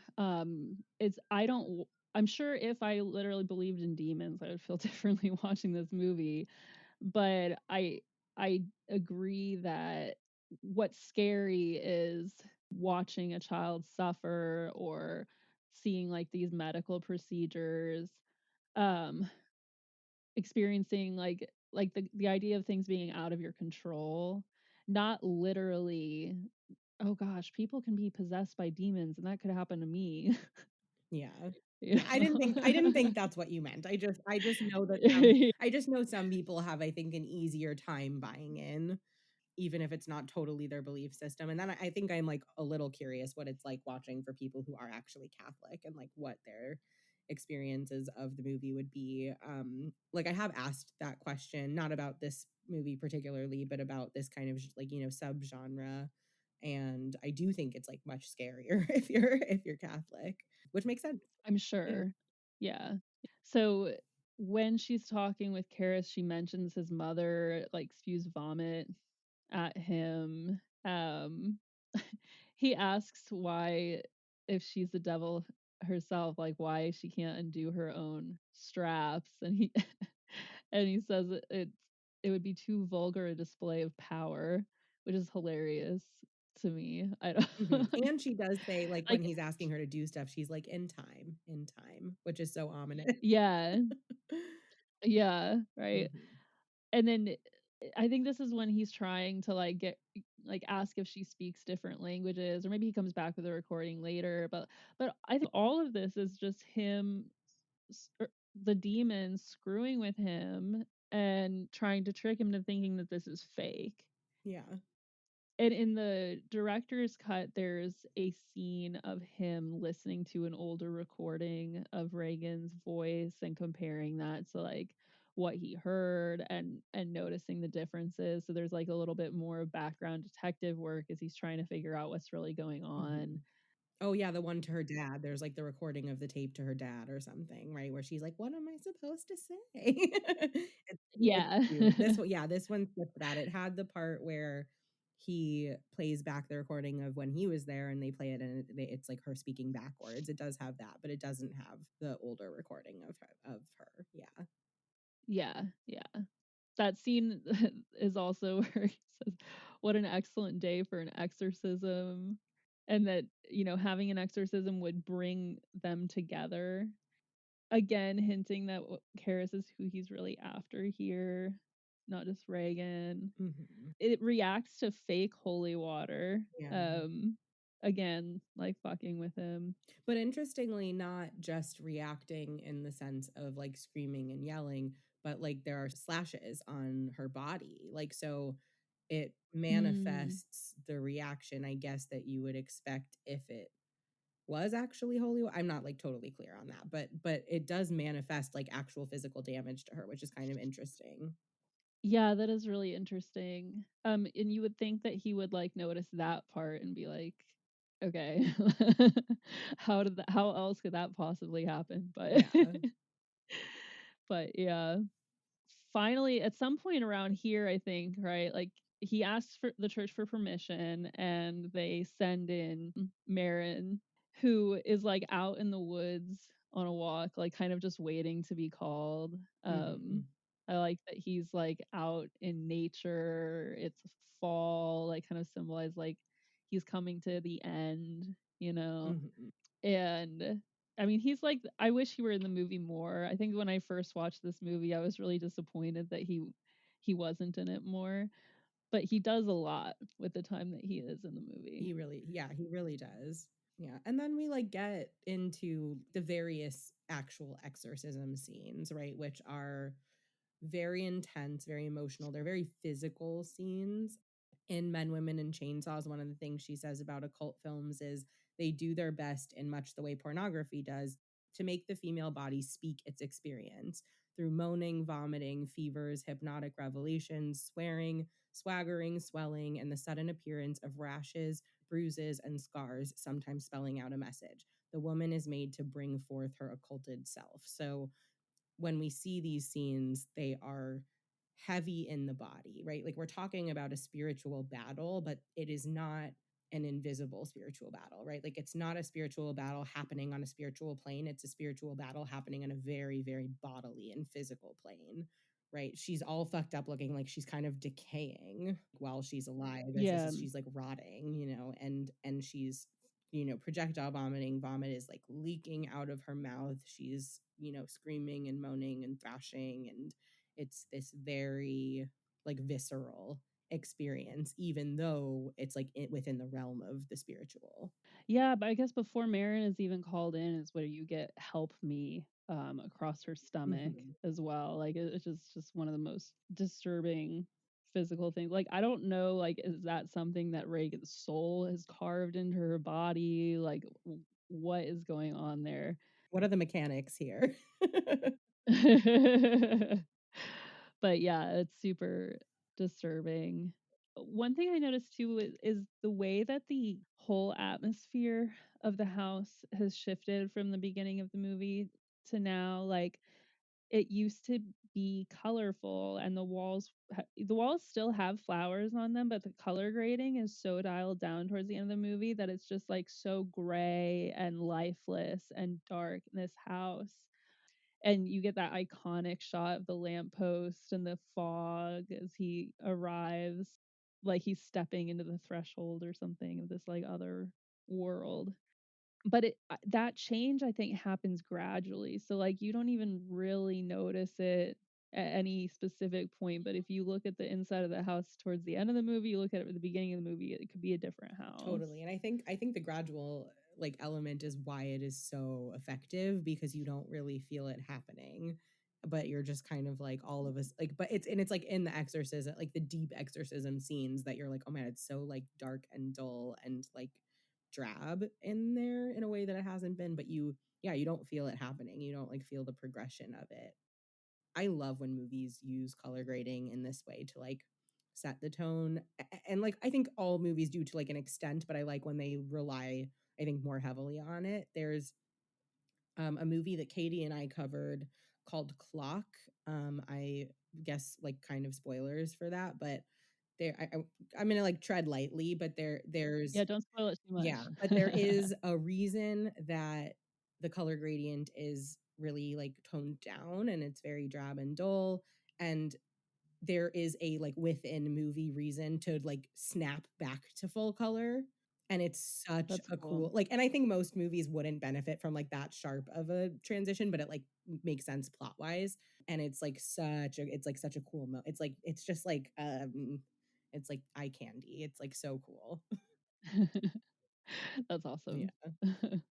And I mean, I think like they, the whole coldness factor too, where like obviously they kept it like actually cold because they have like oxidation of breath, like where you like look like, you have like, you can see your breath when it's really cold. And I think that is like that's like so effective, right? They're in this house, they're in this kind of cozy looking house, but you can always see their Mhm. breath like every moment. And it just like really adds to that. And I think between the toned down color and that, it's like gives you this really kind of cold, barren kind of sense. Yeah, and to get that effect, because they were using air conditioning, which also like dehumidifies the room, they had to bring it down to I think -20 Oh, to get it to be visible. Because yeah, the colder it gets, the drier it gets. oh my God. That's a Yeah. nightmare. That's like a nightmare. Oh my Yeah, God. awful. Yeah. Yeah. But it does Yeah. work. Yeah. But I love how when Marin arrives, like Karis is like, Do you want the background? Like, let me tell you about." He's like, "No, He's like, he I just know this wants some guy. brandy." Yeah. He's like, I know this guy. We've Exactly. we've we've we've tussled before. Like this is our round two. Yeah. Yeah, I don't need the background. I already know what's going on. Like all he needs is his faith and his like will basically. But I do love that he has like some brandy. You see that he's still human. Yeah, and I think he even says when she offers it to him, he's like, "The doctors say I shouldn't, but I'm weak," or whatever. Like, I that's not word Oh, for he said that thank God my will is weak. yes, So which I think is really, really nice, and I do really love when spiritual leaders are really positioned as human in film. Like, I really I, like, appreciate that a lot because I think some films, some stories more broadly can just overdo the piety and the purity and all of these things, and I just don't think that's as effective. yeah. Yeah, I agree. He has gravitas, but he feels very human. Mhm. So he warns him that the demon will attack with both lies and the truth. And this dynamic continues of Karis trying to like bring the science into it and Mary like, shut up. Like Yeah. or ignore And I him, think you that's know. even like an element of why he doesn't want the backstory, right? Like if you're going to take a medical or psychological approach, you need the backstory. But like if this is just a demon we're interacting with, I don't need to know about Reagan. Like I just know that this demon is here and I have to get rid of it. Yeah. Yeah. You have the full bed levitation, you have all of the stuff going around the room, like everything dials up to a huge level here. She's levitating. Marin throughout this is like clearly perturbed. Like it's not like facing this in the past has given him any kind of like confidence. And I like how you see him, having to go off and take his medicine. This is another way he's still human, Mm. but I think also points to, when he's revealed to have died, that that could easily have been like a natural death in a sense, like a heart attack. I think is what the pills are for. Even if it wasn't natural causes in the sense that like he would have died at that moment anyway, it could have been like stress induced rather than like a spiritual attack, so to speak. Yeah, and I think he knows going into it that this is the end. Yeah, because I feel like when he goes to the bathroom to take his meds, which this is kind of an interesting time to have this, but I do feel like he has this like look on his face and he still takes his meds, which is like kind of funny. But I do feel like at that moment he does seem to kind of know. And maybe that's, hindsight 2020. Like I know he's going to die. So maybe I'm reading that into it. But I feel like in that moment he is like thinking that. Yeah, and I think he knows it's a possibility even from the very beginning when he sees the statue and he knows he's going to have to face Pazuzu again. Like he's waiting for him. Like he leaves Iraq before he ever gets the letter because he already knows it's time. And so I think if he doesn't know, he knows it's like a sure possibility because he knows how hard it was last time. He knows like the physical condition that he's in now, and he knows that like perhaps the demon's gotten smarter too. Yeah. But before that, Karis sees his mother in the bed. I think is that in the theatrical cut as I well? think so. I know he hears her voice. I'm trying to remember if he actually sees her, but I don't remember. Okay. It's hard because I've seen the director's cut so many times. Yeah. So I like can picture all of it pretty clearly. So it's kind of hard for me to. Yeah. Yeah. I mean that's the cut to watch. Yeah. If anyone's listening to the podcast and hasn't seen it, I don't know why you're still listening, but that's the version you should watch. I definitely agree. So he has to take a break, and when Chris asks him if she's gonna die, that's kind of what snaps him back and like, okay, like I need to stop feeling bad for myself. I need to stop feeling guilty. I needed to go help. Hmm. Right. And he has that final confrontation where he's basically just yelling and saying, "Take me." And the demon possesses him instead, and he jumps out the window and falls down the stairs. Hmm. So let's talk about whether or not the exorcism worked. Okay. Yeah. What are your thoughts? Because Corey and I were also debating this when we watched it. So it's funny that you brought it up also.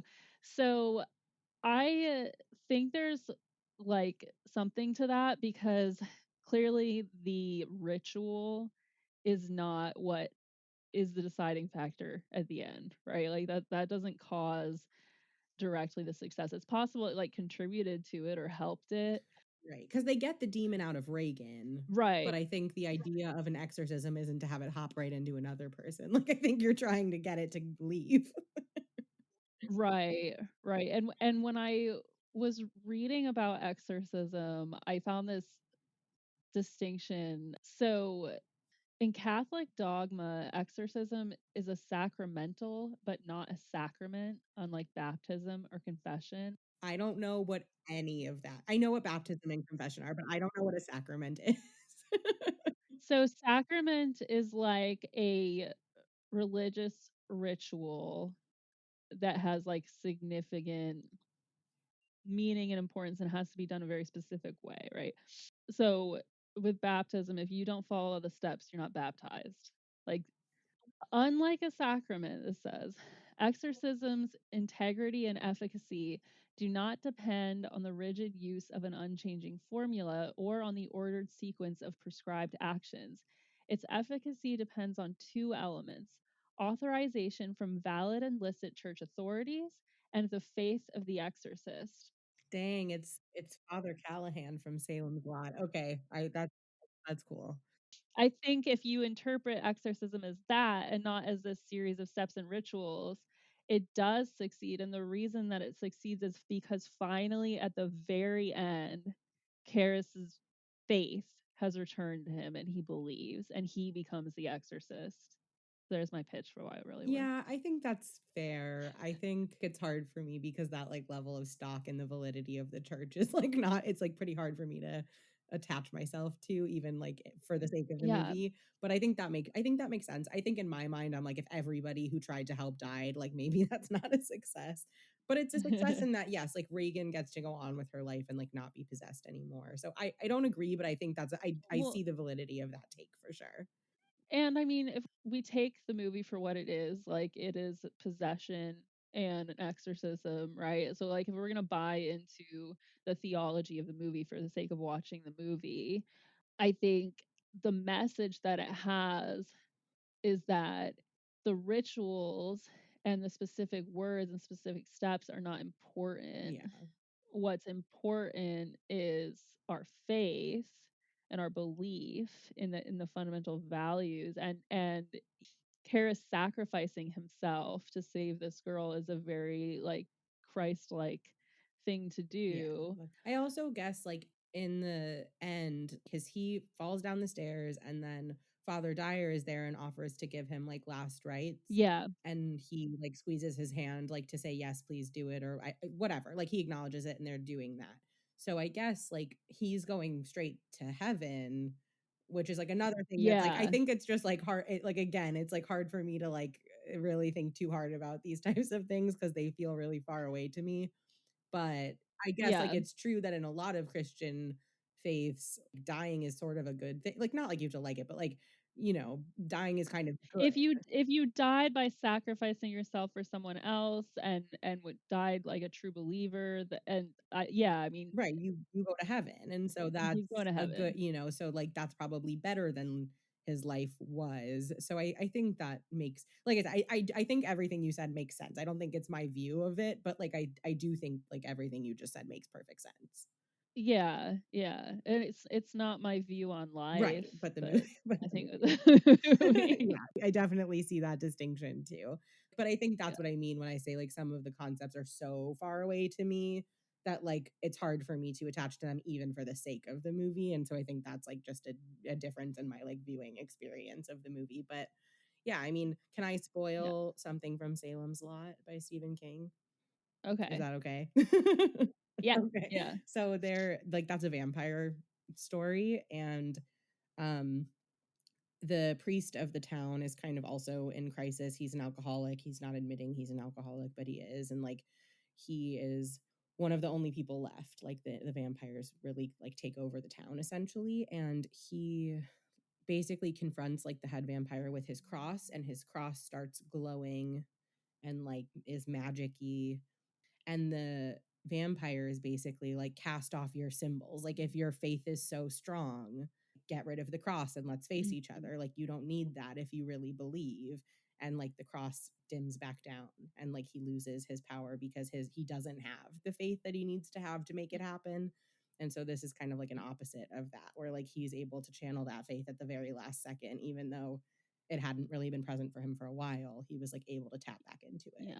And that reminds me, I can't believe we skipped right over the best scene in the director's cut slash the real movie, which is the conversation between Karis and Marin outside on the stairs before the final confrontation, where Karis asks him like, why her, why this little girl, and he says it's to make us see how ugly we are, right? See ourselves as animal, and vile. And I should have pulled up the exact quote, but that little scene was freaking wanted to cut it from the movie because he felt like it was too explainy, like too much like here's what the whole movie is about, like you should have already gotten it, but here's what it's about anyway.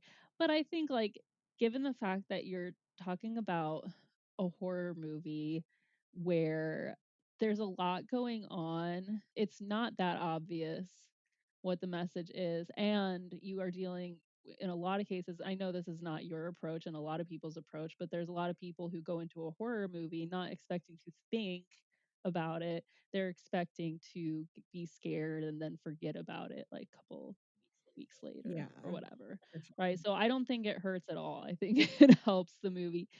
Even if it weren't a horror movie or dealing with that like genre baggage, Yeah.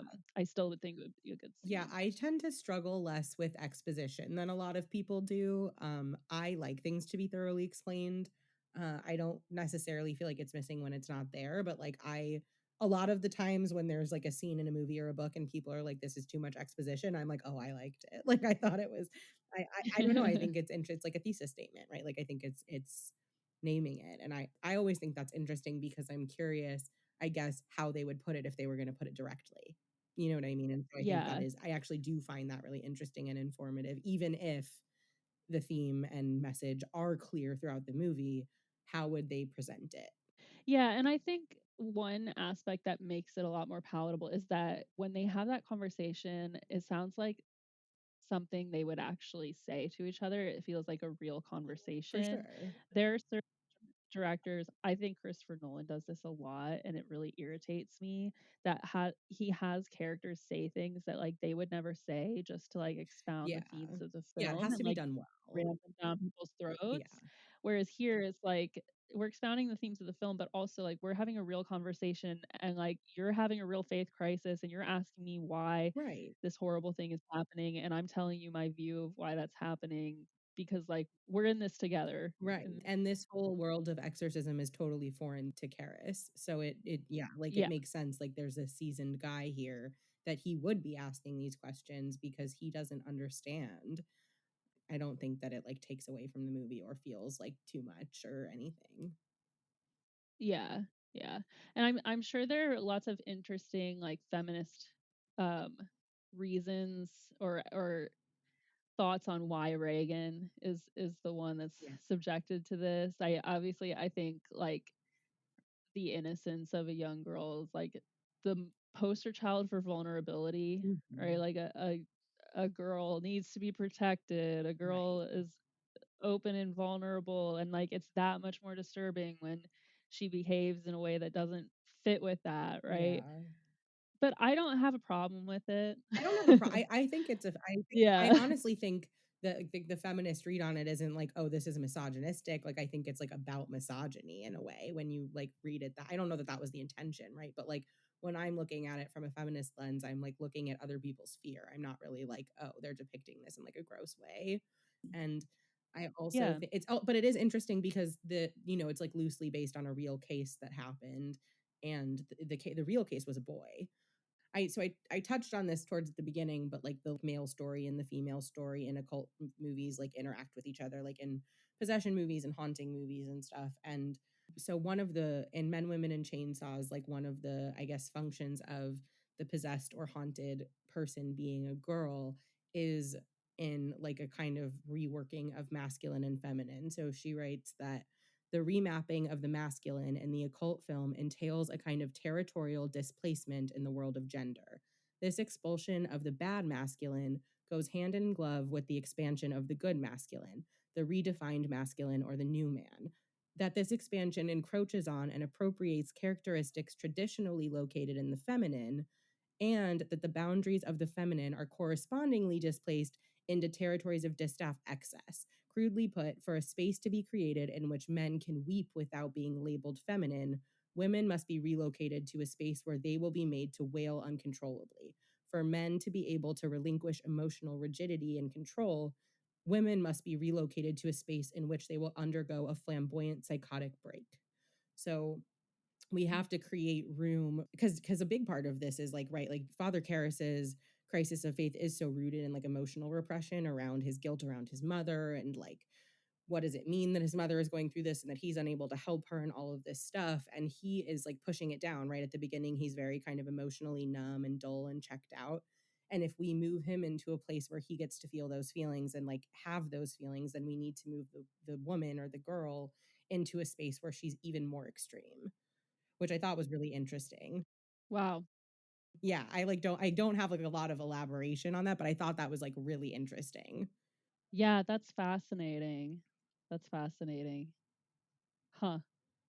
And it like says, and like one of the other things which I think is interesting is she says, unlike the male story, which for all its variation is an essentially coherent account of a change of heart, the female story ricochets from extreme to extreme, flailing as narrative and as a system of sympathies in much the same way the woman herself flails as a character. What the films define as a woman's openness is in its moderate expression, in its correct degree, the subject of awe.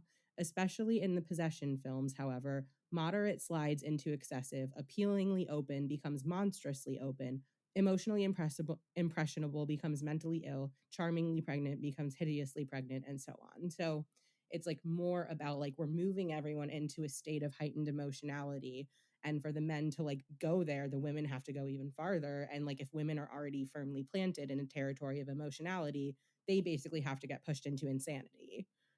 Yeah, that's so interesting. The exaggeratedness, I think, also obviously applies to the sexuality Mm-hmm. of Reagan. Like this, it's not just learning about sex. It's like self harming with a crucifix. It's, you know, grabbing people's crotches. It's like unbelievable levels of obscenity, the extremes, and the mother as well is pushed to like an extreme emotional brink. But it's interesting. You mentioned at the beginning the home without a father, and it's interesting that basically what happens at the end is two fathers in the church come into the house to save the child and the mom. And then at the end, both of them die, and the family goes on without them. It's not like a permanent father figure coming in necessarily, unless now they're, religious and they have like God as that father figure, which is like a whole other thing. I don't know that the film like it is commenting on a lack of paternal figure over them, but that figure can be God. For sure. And in Monstrous Feminine, they kind of talk about like the same thing in a way where they're like this kind of gendered thing, and like who are the fathers, who are the mothers. And she says various patterns and conflict in The Exorcist suggest that the central struggle is between men and women, the fathers and the mothers. This struggle is played out in relation to Chris McNeil and her husband, Father Damien and his mother, Father Damien and the abandoned women in the hospital, Reagan and the fathers of the church, as well as the men of the medical profession.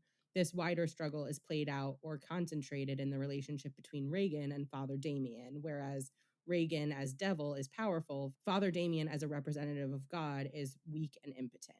So that's not true at the end, right? He gets his faith back, but there's also this kind of flip flop of like, we have the masculine figure who's present is like, right, Father Karras. And then we have Reagan, and like we have grown man who should be strong, who should be powerful, who should be kind of in charge. And then we have Reagan, who is not a woman, but actually a girl, right? Like a young girl who should be seen as more I don't want to, weak isn't the right word, but maybe more fragile, maybe less powerful, less decisive, right? All of these things, but they're really flip flopped in an interesting way. And so it is the male presence of the movie does come in through the church and the priests, and I would say God, like God as well. Yeah. And then, I think the other thing is, to an extent, Reagan's story is kind of incidental. I think that the choosing of a young girl is not so incidental, but I think like specifically it being Reagan is almost nothing. You know what I mean? Like it could be any little girl. Yeah. And in Men, Women, and Chainsaw, she says, for all its spectacle value, Reagan's story is finally significant only insofar as it affects the lives of others. Above all, this tormented spiritual life of Karis. The accessory nature of Reagan's story could hardly be clearer. She is the evidence, the proof, the testimony that the faltering Karis has been yearning for. And then I think as like an argument as to why her story is incidental and like kind of doesn't matter beyond that is like the cyclical nature of her story compared to the linear nature of Father Karras. So she says, whereas the female story traces a circle, she becomes again what she was when the film began, the excesses of its middle disappearing without a physical or psychic trace. Reagan is explicitly amnesiac. The male story is linear. He is at the end radically different from what he was at the beginning. Public, he and the world know that he has changed and apparently permanent, right? So Reagan is trying to go back to being normal, to just being this little girl. She's not really on a journey. You know what I mean? Yeah. There's no actual arc for her like there is for Karras because he is working through something. It's interesting because she does give Father Dyer like a kiss on the cheek at the end, which to me felt like a wink that like maybe she does remember something, like she's not fully amnesiac. But you can also see, she's a child who's been through something extremely traumatic and is acting like everything's fine. And it's easier for the adults around her to pretend that she just doesn't remember and just assume that she doesn't remember and take her word for it that she doesn't remember than to actually like unpack her trauma and try to help her figure out and understand like what she went through. Yeah, I totally agree. And I think also like similarly, the movie is not particularly interested in the aftermath of that trauma. The terrible sequel is like vaguely interested in it, I guess. I don't really recommend that one. The prequel, yes, the sequel, the Exorcist 2, absolutely not. But the movie isn't interested in it either. So she remembers or she Yeah. doesn't, but nobody is really interested in what was this like for Reagan and like what does this mean for Reagan, right? This is all what does it mean for Karis? And my, I guess, like summation of this is that the exorcism story, not just in this movie, I think this is true in a lot of movies. I think there are some gender variety as we get like into more modern movies. Like Exorcism of Emily Rose is an example where like there's a spiritual crisis in the lawyer for the priest rather than the priest himself. So like it's like revolving around a woman's crisis of faith, but it's the same thing where the possessed girl is essentially horror's version of a manic pixie dream girl, right? Like it's like she's incidental and she's serving to create character growth for someone else, but like is not really valuable as herself and is not really given time or attention or care. And I don't know that that's like a bad, that's like kind of fine, but it is interesting because I think you could make the argument that she's the main character, but I think you would be wrong ultimately. Yeah, yeah, I agree. Karis, I think, is the main character. You do also get an arc for the mom, at least. Her keeping the coin at the end, kind of implying that, you know, maybe she believes now as well. But she wasn't going through a faith crisis. Like her journey is figuring out what's going on with her daughter and realizing and reckoning with the idea that there are some things that doctors can't explain. There are some things in this world that are beyond comprehension, um, and learning to accept that and move on from it. She does get more of an arc, but not we don't get any aftermath, right? And I like we technically don't get any aftermath for Father Karras, but Father Karras is in heaven. Like we don't actually need that much aftermath to understand that he is being rewarded and that like he has reached the culmination of his journey in a satisfactory and positive way. Whereas like I don't know, like is finding spirituality like a positive thing for them? Is it a source of trauma for them? Like, where does, you know what I mean? Like, we don't get any, I mean, I would imagine like the intention of Blatty, the author of the book, was probably that their lives would be way better because they found faith and whatever. But do we buy into that, right? Like, do we assume that this was a positive change for them, or is that like she's keeping this coin of the exorcism of her daughter? Like, is that really a good thing? I don't know. And maybe it is, like, right? Like, I think it's as likely that it could be as it couldn't be, but we have no idea. Yeah, that's a Yeah. great point. I love this movie. There were a couple lost scenes that they tried to add back into the director's cut but couldn't. There was one where they visited the tomb of the unknown soldier, Reagan and her mom. And Reagan asks her mom why people have to die. But the audio, I think, was wrecked on that one. And then at the end, when the detective and Dyer go off together to go to the movies or whatever, like there's a very brief interaction with them that implies that they're gonna be friends Yeah. Even now. those two men get a little bit more aftermath than the women. Right.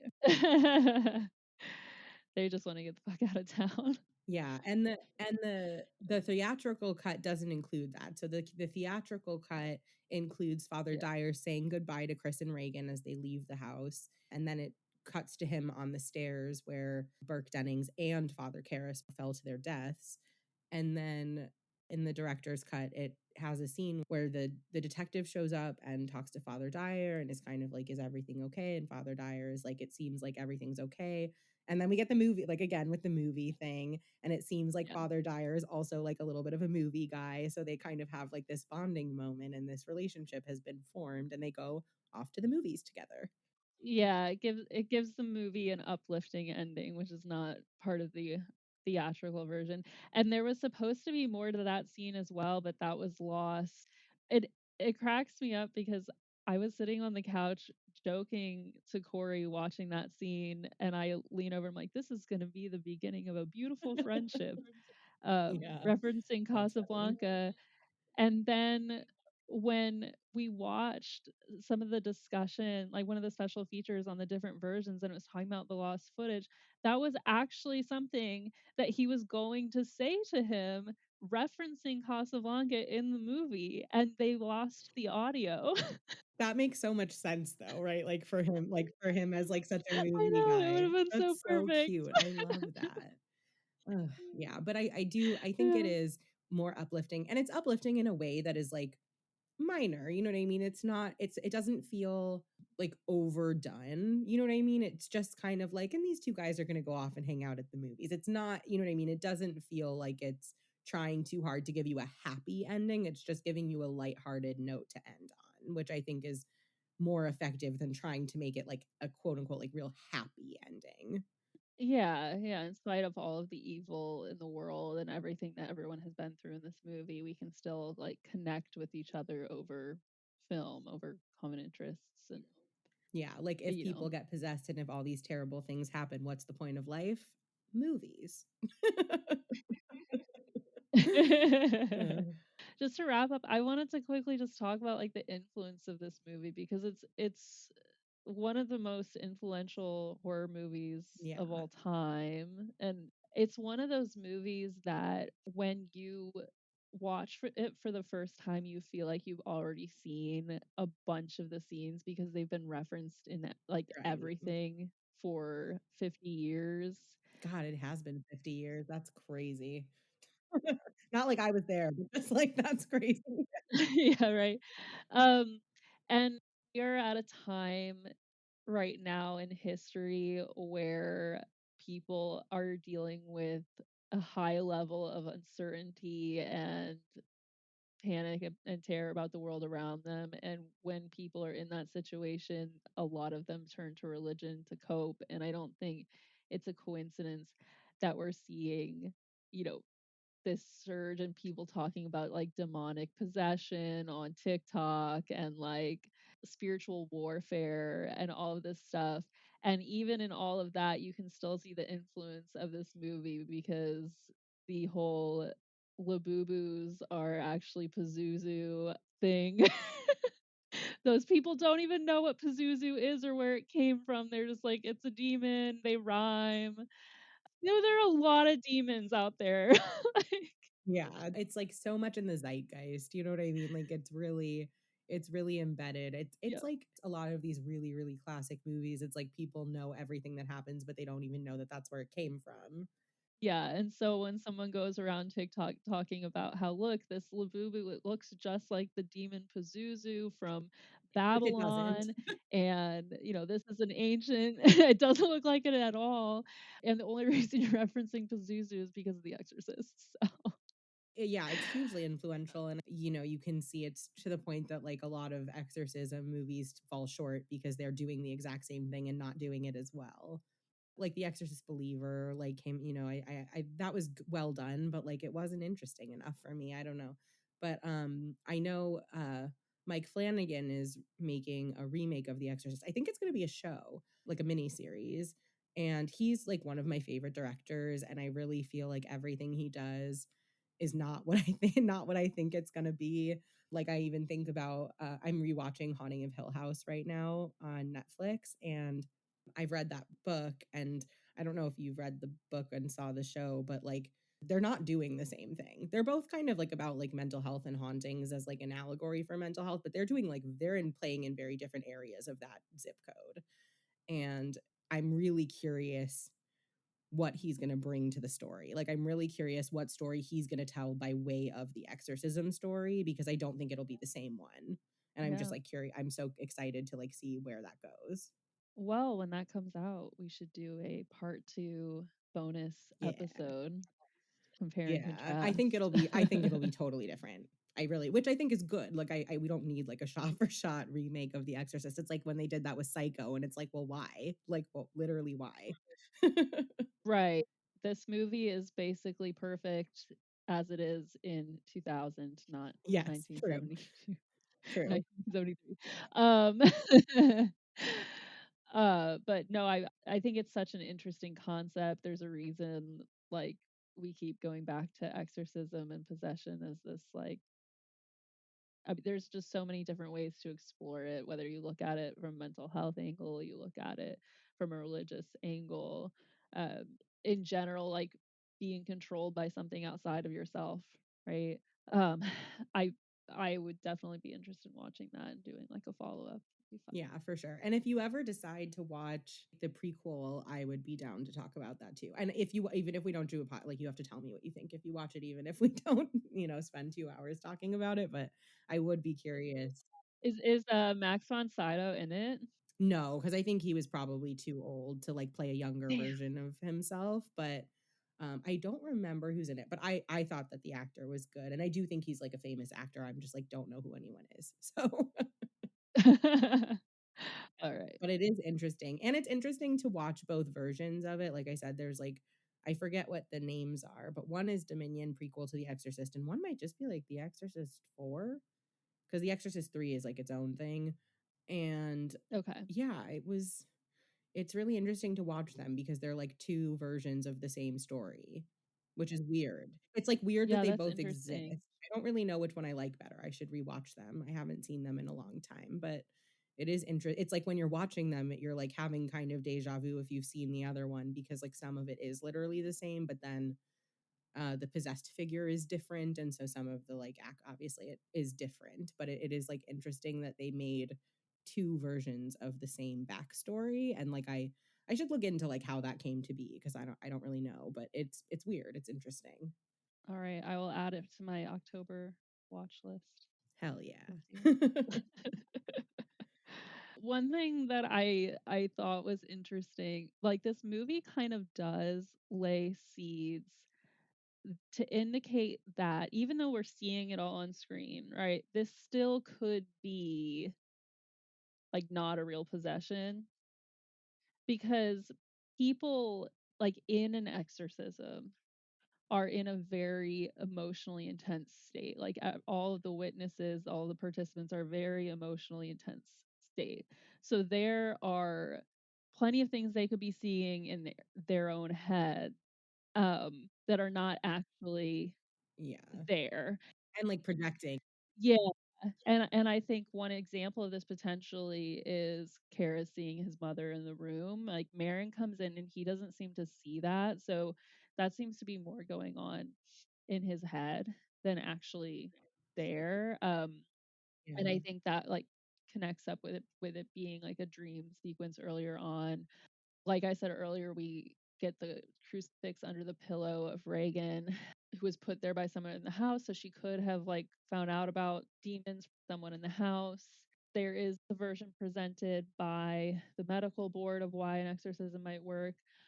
I think the book, ironically, is even more kind of unclear because it's not very specific about what actually happens during the exorcism, from my understanding, like up in the room. Like it doesn't have a ton of details. Yeah, The Exorcism is a really I read it a long time ago. I don't think it's actually that ambiguous per se, but it is less focused on the actual exorcism. I Okay. read it a really long it's funny because like I remember liking it, but I kind of don't think I would like it if I read it today.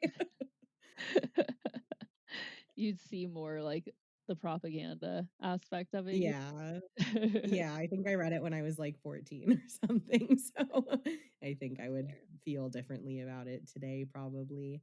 And I think just like with how much I love the movie, I don't think it's common for a movie to be better than a book, but I do think it happens at times. And I would say, speaking like of the director's cut for sure, but like I do think the director's cut is probably better than the book.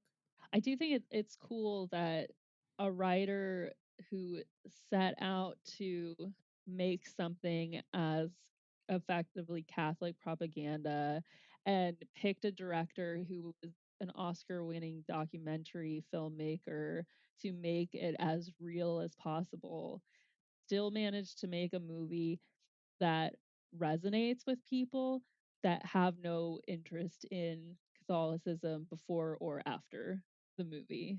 That's kind of miraculous. It's like it might not have sold them on Catholicism, but I think it sold people on the concept of like good versus evil. Yeah, yeah, and that's universal. Totally.